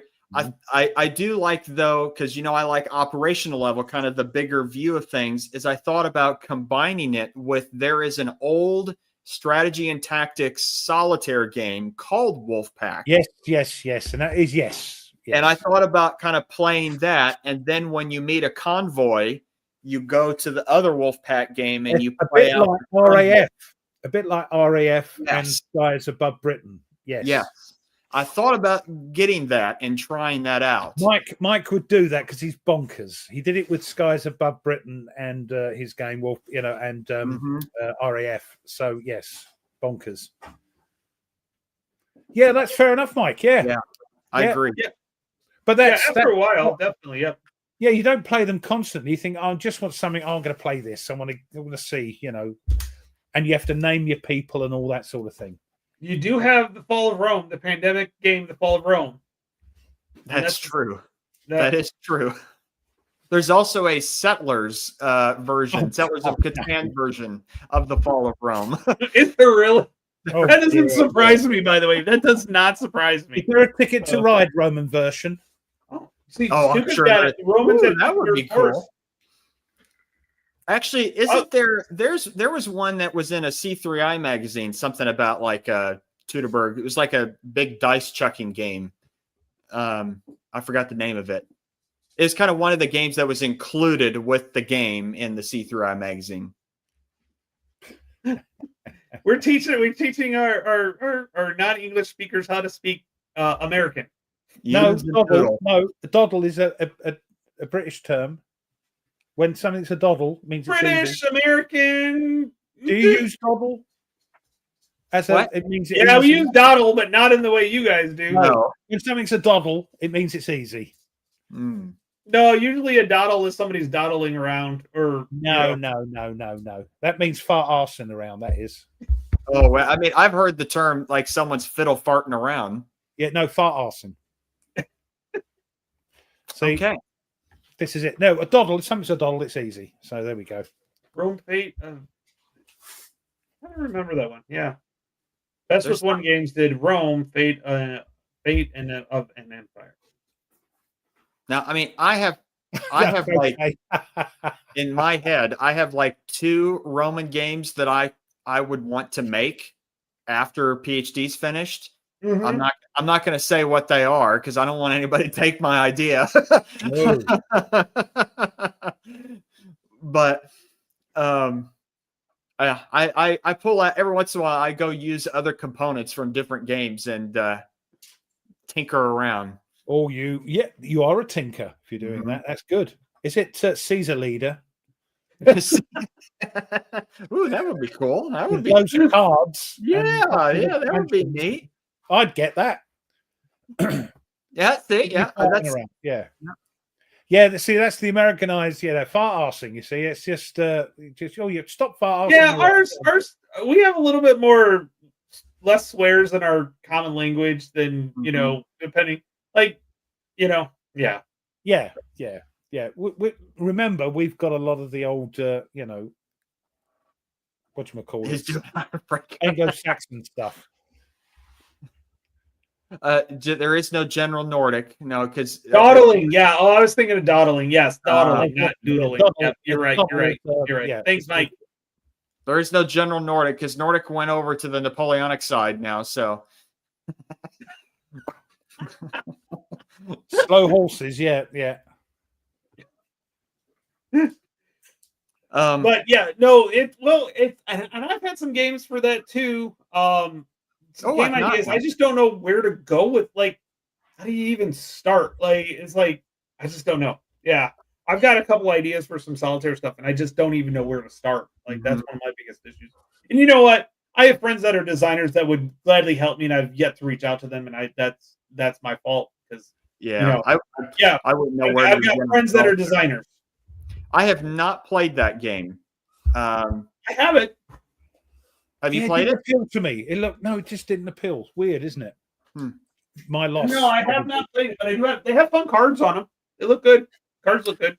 The what was it? Time of Crisis game looks interesting. That's on P500 right now from them. Is that the new one, or is that because there's a Times of Crisis that had to deal with the Alexander, or is that a different? Was that? Or I'm thinking. No, this one's Roman. This one is the Crisis of the 3rd Century. Okay, I might be thinking of a different game. Which one? There's one that's where you're kicking. I think I played the Time of Crisis. Problem was I played it like via email with the group, and I didn't get it. So I wanted to get it. Andrew and Mike, that might be one of them that I'm thinking of. Oh, right. Attila. When will your Attila game be coming out? Well, you will be the expert on Attila here if you kind of are already. Yeah. Oh. Just saying, Mike doesn't like tactical games. He's a bit like you. Mm-hmm. Like, we love them, don't we, Tone? We love them. So it's the same one that did Barracks Empire. So it's the same designer. Oh, right. So he's not in it. So, and like the developer or anything like that. Mike, what are you developing now? I wonder what Berticelli is developing now because he's like the Uber developer. with that. So I keep also going back to Navajo Wars. I want to go back to that. What is game. he going? It's doing something with Wolfpack, expanding it to the ships themselves. Yeah. Maybe the. Ha ha ha! What's Swiller? No, hold on. I don't get that. What's Swiller? I don't know. There's dictionary.com you can look up.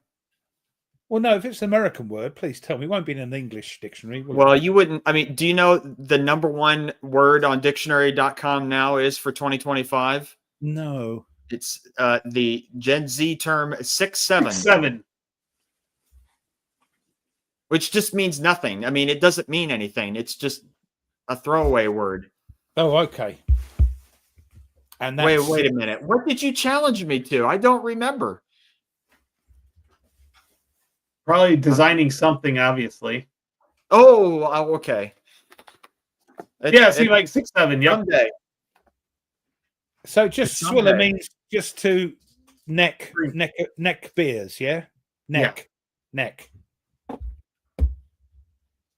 Much better word. That makes no sense. Why would you neck a beer? Because it goes down your neck, doesn't it? He's saying, Mike, no, you're just bored, Mike. You're not hip. You're just bored. No, you're trying to confuse me, Mike. Oh my goodness! When that comes out, I might need to put a pause on the PhD to play that. Yeah, my pop. Yep, it's pop. Yep, it is pop. Yes, hide it in his books. All getting a bit personal now. How many more tactical games are you? 6, 7. Microverse. Oh, good. Actually, it's funny. I had a comment on my Microverse video that we did. Mike, somebody was asking if it's out or if it's like if you can try it out yet. I'm like, I don't think it's released yet. And a Combat Commander solo. Yeah. I can't wait for Firefight Mike, to come out. Don't do that to me. I've just cancelled all the Combat Commander stuff. Don't do that to me. Yeah. Dear oh law. And what's the other one we played? The tactical Firefight. Firefight. Yeah, Tactical. That's Sam London's. Yeah. I'm looking forward. That was fun. That was a blast. I think we freaked him out when he was on the show, the previous show. Because we broke it. Well, no, because of our sense of humor. He was like, hello, what's going on here? So yeah. We're talking about sandwiches. Jenkins. Yeah. Now, what's your favorite sandwich, Sam? It's been a while, but I did have fun with that. So it's been a while since I've played it, but it was a blast. The Microverse was a blast. It was good fun. Now there's so much you can add to it, and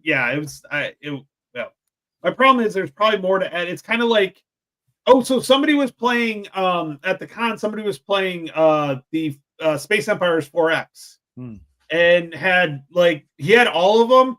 But of course, all the good things just came out, so he really hadn't dug into that. But he's got his kind of like his recipe of what he puts in, because you can put things in and out of it's like Panda. You can put in what you want, So, and if it says don't use these cards in this game, you can use them. All right, you can.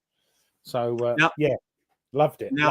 There it is. I want to mention, because along with Thunderbolt is going to the printers here, I think in November, is also the Operational Strategic 30 Years War game, Quis Regio. And if people are interested, I'll share my screen. There is an amazing new video out on YouTube from Epic History TV covering the entire 30 Years War. It's 30 years long. This video, yeah, right. It's 30 years long is the video, and so if you're interested, watch. If you have any interest in that kind of warfare, musket and pike warfare, because I know both of you like your musket. Yes, and pike. We do. Yeah, that's a good system. 100%. Yep. So if people are looking for a game that's sort of a step up from the tactical, so you're moving armies around, and you're interested, watch this video, because it's a great video on the whole war if you're interested in the war, and then go check out Quis Regio from GMT, because I want that game printed sooner rather than later.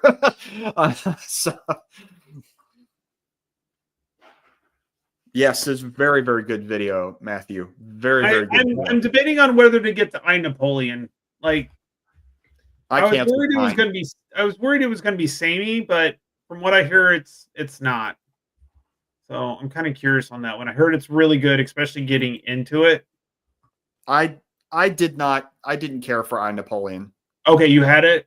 Yeah, I did. I had it. I played it. I tried it a few times. The problem I had with it was that there was like cards would come up with stuff happening that if you knew the history well enough, you knew that didn't make sense, that couldn't even have been a possibility at that moment in time. It was just put into the game. It was put in as a game thing. And so it can be kind of a really bonkers game. Plus, none of the cards have any kind of flavor text on them. Oh, right. Mine's still in shrink wrap, so I don't know. Instead, you have you have to like create the story in your head of what's going on per the name of the card in the picture. But if you know nothing about Napoleon, you're a bit at a disadvantage. Then you're just playing the game. Yeah, it's just pulling a card. Okay, what do I do with it? Next card, next card, next card. Yes, it's a beautiful map for Quius Regio. Yeah. But as Nordic says, maybe you can improve and do I Attila. Ooh. What do the counters look like? Those are the playtest ones. Yeah. Go to the BGG page for it. And they have the actual counters. Oh, the new one, the final, kind of the close to final. I don't want to say final because I don't want that to go out. But near final at least. Near final, not quite yet. Like that, they announced on the last newsletter that's the final box cover, which looks cool.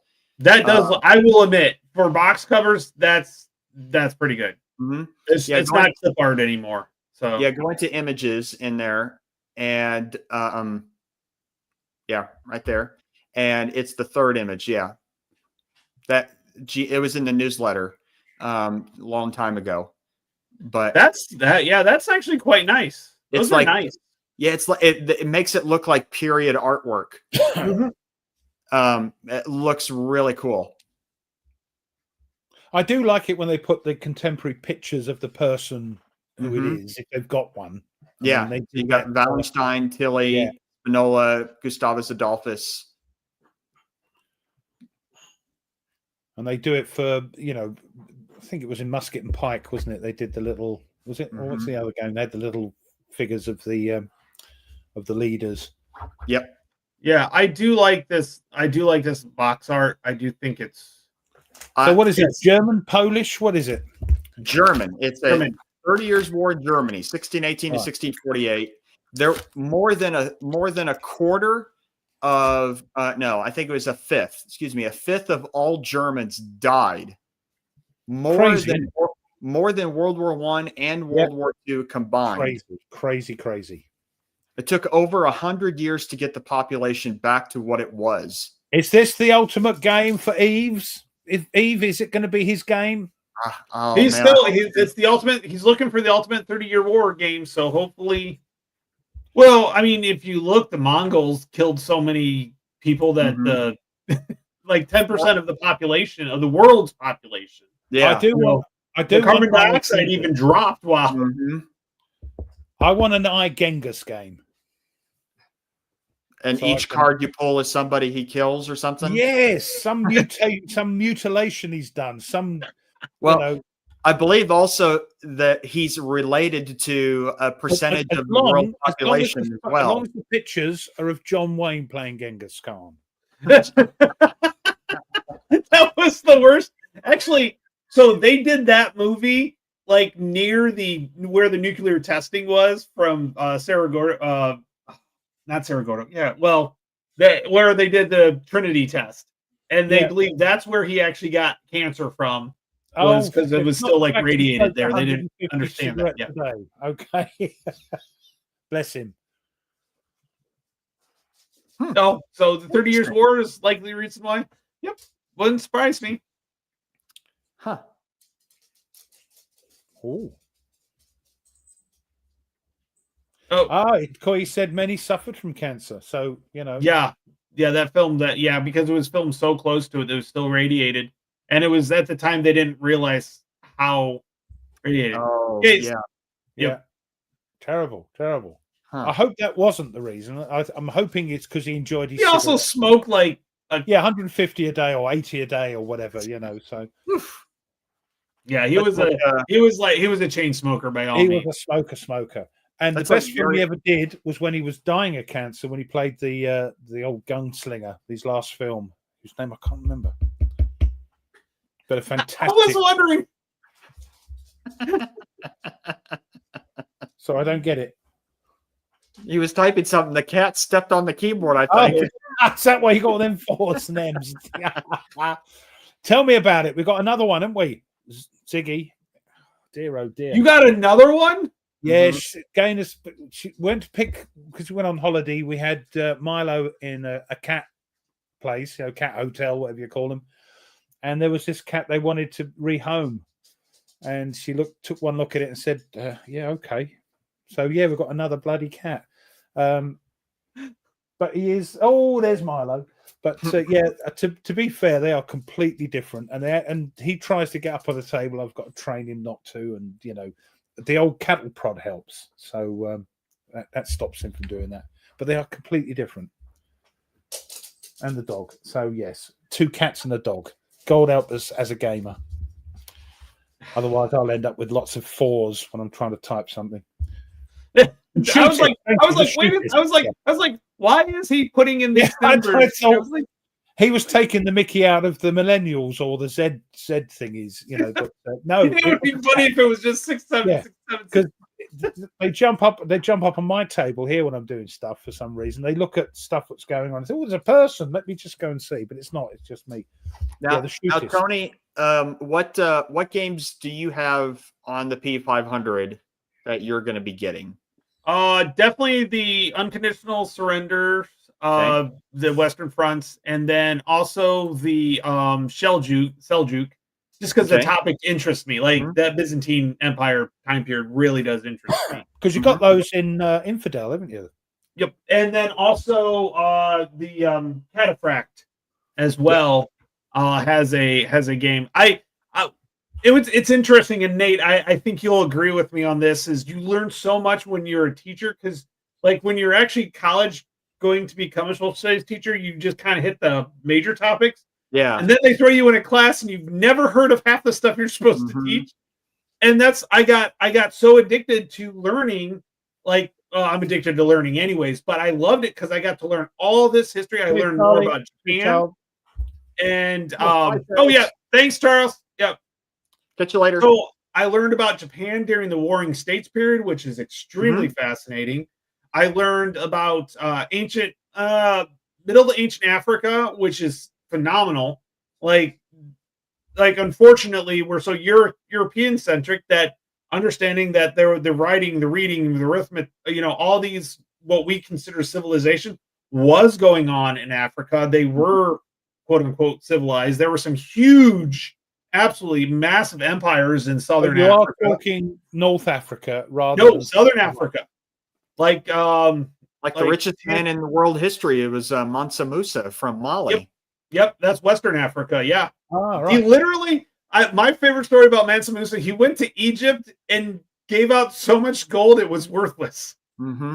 He, for years, the inflation was insane. Gold, yeah? Yep. Everybody, he just gave it away. Spain brought back so much gold and silver from the New World that it caused inflation. It devalued their currency. Well, I always remember the story about Napoleon because we call it the proper way, aluminium. When it was first discovered, they thought it was rarer than platinum. And Napoleon had a complete dining set made of aluminium or aluminum, I think you call it for some reason. Yes. And then suddenly everybody went, no, there's tons of it. It was worthless. Yeah. So it's just a process to get, there's just a process to get it. It's a bit of an energy rich process to get it. Yeah. So what other games do you have? I was just looking at the Purgatorio, the Men of Iron, the fourth, Okay. sixth edition. Yep. I did get the upgrade kit for Mr. President. Are you getting Italy 43? Yeah, because it's gonna connect. I think is what I think the whole idea. They'll have a 3-part. I think it's a 3-part game, and they'll all connect. I think is what the whole idea. You can do like a whole campaign. Yeah, I'm going to wait until it's over here because, I've cancelled everything. I'm just going to buy what I need. Oh, right. Okay. Actually, Ethiopia was not the first state to convert to Christianity. That would be the Kingdom of Armenia in the Caucasus. Yeah, but like you were saying back in the day, Yep. It's still it does still have a huge Christian population, but it's not the Christianity that we think of. They use all the books from the Bible, while most people don't realize that there's a couple of books that the Catholics have thrown out because they didn't quite fit the narrative, and that actually leads into the also the King James is missing a couple of the books as well. So they have those books in there. It's interesting. It's a topic you could dive deep into, and you could also get there's actually one misprinting of the King James version that's very funny. Oh God, here we go. Hold on. It's called the Adulterer's Bible. And the reason it's called that is because they misprinted in the 10 Commandments. It said, "Thou shalt commit adultery." I've not heard about that. So yeah. The Infernal Machine. Oh yes, I'm looking forward to that actually, because it's Jerry. Anything from Jerry, but I know nothing about Civil War submarines. Is it? You died in them, and that's pretty much so what you did. Well, yes, that's all I know about them. I don't think they actually sank any ships. The other, what else he says? The Tsar, that looked interesting to me. Yeah, I think I've ordered that as well. That's like Prime. That's like it's from the same designer that did the Prime Minister game. Yeah. Mm-hmm. I'm trying to pull it up here. Oh, there it is. I just had it. Okay. That has made the cut, but that's still working. It's a ways down. Oh, and Coy reminded me when he mentioned Jaws of Victory that New England Simulations is going to be doing the new John Butterfield Hell's Highway. Oh, so it's going to be £400 then. Yeah, right. Unfortunately for New England, yes. Thanks, guys. Thanks, guys. Yeah. And honestly, the cost of most games now are going to be higher. Oh, it is. Oh, so it's one. So Tsar is 1, 3, and 4 players. That's why I've ordered it. You can't have 2. You can have 1, 3, I've done my homework, you see. 400 playing cards. Ooh, blimey. Between poker and tarot size. And there's a mounted game board. 150 wooden pieces. Woo! Jeez. Wow. And a 20-sider. Oh, those scare me. 20-side dice scare me. Okay, well, and the game is more about designing and building the submarine and finding a crew and investors rather than actually using it. It's like the build the submarine game. Yeah, it's like okay. Yeah. Oh, that's great. I like that. It's more of a sort of Euro-y type thing then. I don't mind that if it's like a historical game rather than a war game. Yeah, I don't mind that. Christoph is asking for an ISBN number. Is that the book you mentioned, Nate? Or is it something? Yeah, it's not. You can't find it. There's like one copy of it, so it's sitting in a museum. What he's asking for the Constitution? Oh, for the adulterous version? The adulterous Bible, yeah. Oh, right. Yeah, there's also a He Bible when they accidentally refer to Ruth as a man once. There's a copy of that. When she left, everybody was ruthless.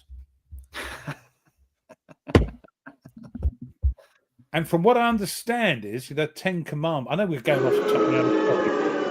Thank you. I'm here all week. Don't forget to tip the hat check, girl. From what I understand of the 10 Commandments, thou shalt not kill was originally thou shalt not murder. Correct. Some translations use the word somebody deserved it. Use the word murder. Yeah, somebody deserved it. you're okay. Yes. Um, That's my tidbit of info. Interesting. He made comparisons to Enemy Coast Ahead. Yeah, I enjoyed that game. I played that backwards. It was the only game I played. That's how you play it. That's how you learn to play it. You play it backwards. Yeah, you learn it backwards. You do the bombing first and then go backwards. And then when you've learned the game, you play it forwards then. So, yeah, good game. Honestly, I'm looking for the stuff that's mostly coming up really soon here. I don't have much. It's not.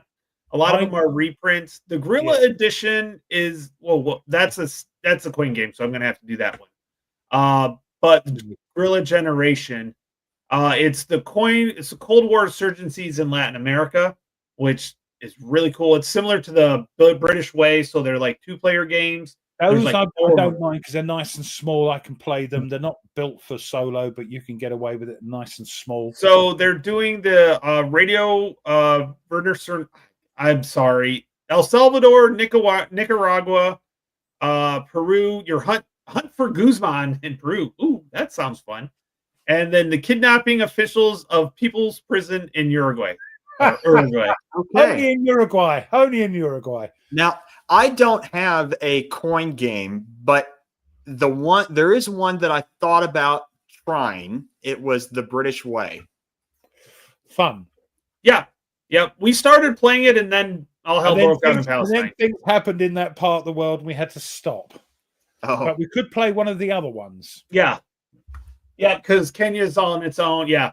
Well, and what's interesting is as I was doing some research, so one of the things I learned in one of my master's classes is that after World War II, pretty much Britain didn't want to, after they lost to India, they didn't really want a colonial presence anymore because it was too expensive. You know why? Because we couldn't bloody afford it. So like I said, it's too expensive. It's actually they actually did some mathematic calculations and from the history and found out that the Britain having an empire was actually costing them money, not actually making them money. If we hadn't had a Second World War, it would have been fine. We might still have 3/4 of the planet, but that's it. It's just like flipping heck, So we were. I have heard Red Dust. A lot of people have really liked it, but there is a lot going on in it. Yeah, it's not a easy coin game. That's why I've got it because it's Mars. The other thing is with the British Way, they're bringing out a sort of expansion. There's another one that's coming out for them. Yep, I saw that too. They're fine. The other thing I liked as well was the irregular combat series. Unfortunately, the next one was like Robin Hood, and it didn't appeal to me at all. Oh, that was the BJ Anagara one, wasn't that? Yeah, that was a good game. That was good. Definitely. I enjoyed that one. The new expansion for British Way is the Arab Revolt, Malaya, Japanese occupation. Yeah. It's not all our F-ups. It's some other people's as well. See, the thing that fascinates me about it is that there's like a campaign where you can stitch each of the little games together in the British Way. Yeah. Mm-hmm. Yep. They have like a little like a 8.5 by 11 that you kind of as you win or lose. Weezer did it. He played the whole campaign through with somebody. Playing them all the Blue Tweezers. Yeah. I'm gonna have to go watch that. I'm not sure he put it out on his channel. I think he played it offline with somebody. Oh, okay. Pretty sure. That was a History of the World Part 1 bit. Yeah, he dropped it on his foot. 15! Boom. 10 Commandments! Ow! I do love that movie. That movie cracks me up. Everybody thank the Queen. Everybody thank the Queen. We got the Mr. Butterfield away team, haven't we? Yep. I'm looking forward. See, that's one I'm going to get. I've got enough Mr. Mark stuff, Simonich stuff to let's play. So did you actually pick up the Hubis, the Twilight of the Hellenistic world, Nate? I did. I'm just waiting for GMT to ship it to me. Oh, that's right. That's getting shipped now. That was that one was charged back in September. September 20. Oh yeah. And they're still there. I think they're still working through the kinks of the new shipping and stuff. Yeah. Do you know what? With these new, direct from China, I was the last person to receive that bloody shipment from All Good Things. Was one of them. I think it took months. Every time I got it, it wasn't. There's no point doing an open the box or anything because everybody's already seen it. Yeah, that's the only problem. I think the money was about the same. It wasn't that much of a difference, to be honest. Well, gentlemen, 2 hours have already gone by. No way. That's insane. It's wild. It's been fun. Good grief. Thank you to everybody that came out. This was awesome. Yeah, we had pretty much 40 to 50 the whole time from beginning to end. So yeah. Yeah, Mike. Didn't start shipping until early October. Okay. So I haven't gotten I actually emailed them on the 20th of October, and they responded saying that they were still working on shipping them out to people. So yeah, Nordic, give 4X a go. It's great fun. It's again there's lots of bookkeeping, but thanks. It's good to be the king. Yep. Yeah. It's good fun. It's good fun. But no, so what do you guys got planned playing? Continue to play. What you guys got going on real quick, and whether you put it on channel, whatever. Just what are you guys interested in playing or getting on? I'm still trying to figure out what I want to play. Oh, is that why you asked the question? That's kind of what I asked. How do you figure out? Well, I look at my shelf and go, is it still in shrink? Which hardly anything's in shrink. Like, because that's what I was doing before the show started. I was looking at my shelf. I couldn't figure it out. I thought, well, I'll just ask him on the show. Well, it's funny because I'm like, do I need to clip it? Yes or no? And I'm like, oh, I don't have to clip this one. Okay, let's play that one. Yeah, as Christoph said, it's just chat. Things crop up. We talk about them. You talk about them. We talk about them. Yeah, thank you, Christoph. Me, I've got my Dunkirk on the table. What I'm trying to do is play it through. It's a long game. That's the only thing. If I do a video of it, it's going to be at least 7 40-minute plus videos. So if I get that far, but I want to do it because it's great. It is a good fun game. So William, I'm going to say no, but we'll try to put it out a little bit sooner, letting everybody know. Right now, it's just crazy, but we'll see where it is. And I get an email saying, "Is the 1st November okay?" This is like the 29th of October. Yeah, that's fine. No, it was not. It was not the 29th of October. It was Monday. I gave you enough time. It's when people get time. It's when people get time. It's one of those things that if I have some time and I'm like, hey guys, you want to get together? We can do it in 2 weeks from now. Probably not, but I'm just saying, as time goes on and things get easier and there you go. Let's see. We could do Meandering Mike's idea. Third one to the left. Yeah, which left though? Which shelf? But yeah, I'm hoping to play the old Dunkirk, learn it. It's an easy enough game, but there's things you forget. It's like most games, yeah. So I want to play it a bit and then maybe get a turn or two on the channel. Now, I'm going to ask real quick, and people have been putting in. What do you guys put? What are you guys looking to play? And also put what you're playing on the Command Post Facebook page. Let us know what you're playing. Pictures. We need to get this up and up and up because, And Christoph's playing World at War 85 as well. I think he put that on the channel. Yep. Ian Smith is. Yep. Blood and blood. Oh, he's doing the Blood and Fury. That's pretty cool. Put the pictures on, chaps. Ruff, if you're going to play the Dunkirk game, then you should listen to the Dunkirk movie soundtrack while you play it. That would really get you going. Would it really? Yeah, because the soundtrack's kind of like constantly intense. Yeah, there's always intensity to it. There's that tension there. Tension. Okay. Yep.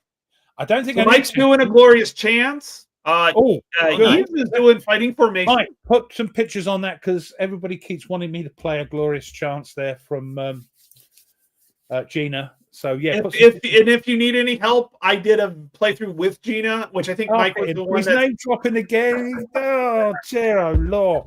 Mike, we'll give it a thought. We'll give it a thought. It may be a little while, but I got to see how much we really need to be on that because we'll take a look at that. We'll think of that. So I could have guessed this. I totally could have guessed that. Get some Oh, pictures on they're there. doing CNC Ancients. Really? I could have What I'm going to do before we go, I'm just going to put the link for the command post on the chat again. Just join, put some pictures. Thanks, because it's it's what we do. Nice. Let me just do that over here because for some reason I have to do other things on the Dubry. There we go. Right. Awesome. Wow, you guys are doing some fun stuff. Please post it on the Facebook. I love looking at the pictures. I got to get better at it myself. So yes. Oh, Yeah. Hex to Hex, late as always. Thank you. Hey, they're doing something. What are you guys doing tonight? You're doing something tonight, Hex. Why don't you spill out what you guys are doing tonight? Yeah, just let us know what you're doing. Yep. Yeah. Yeah. Hey, look, Nordic used to play with Frank Chadwick back in the day. Yeah, I'll try to figure out my December or end of November. See, here we go. David Sandberg, Old School Tactical Volume 2. Oh, wargaming in the Mediterranean. Ooh, that'll be a good topic. I do. All right, we're gonna shut it down here. I think World War II. Yep. Oh, and that's with Wardrobe too. Wardrobe plays World War II. So, that's a good one. Landsworth Ridge. That's a good one. I played that one. I got beat in the. I haven't got that. I've got the old what do you call it? Postman's the Castle Litter and Pavlov's. I haven't got that. Yep. I love the artwork for the Landsworth Ridge. You feel like you're in the winter, like because it is. That's how what do you call it? That's old. What's his face over here, isn't it? We did that, I think. Oh, yep. All right, we're gonna get going because I think I need to get some food in me because it's getting late and it's past dinner time here. So, Nate, Ruff, a great time as usual. And I think what we'll do next show will be on Nate's channel. So when we figure that time out, maybe Nate will host and it'll be on Nate's channel the next time. Hopefully, hopefully, okay. Yeah, give it a go. Yep, it's fun. You can depending on what you use, you can bounce people or boom. Right. Yeah, I can't afford $50 a month. We'll figure it out. Yep. Yeah, we'll put it up. We'll get it up, and I'd like to get a little bit sooner to let you guys know. I'll get better at that. It's up to you guys. You let me know. Yeah, because Ruff doesn't do anything. He's retired. Yeah, and thank you again, Sam, for look at that. Now you got to play. Now you have no excuse. I want to play it. Now I've got that. I want to play it. Yep. So all right. We'll see you guys later. Yeah. Bye, everybody.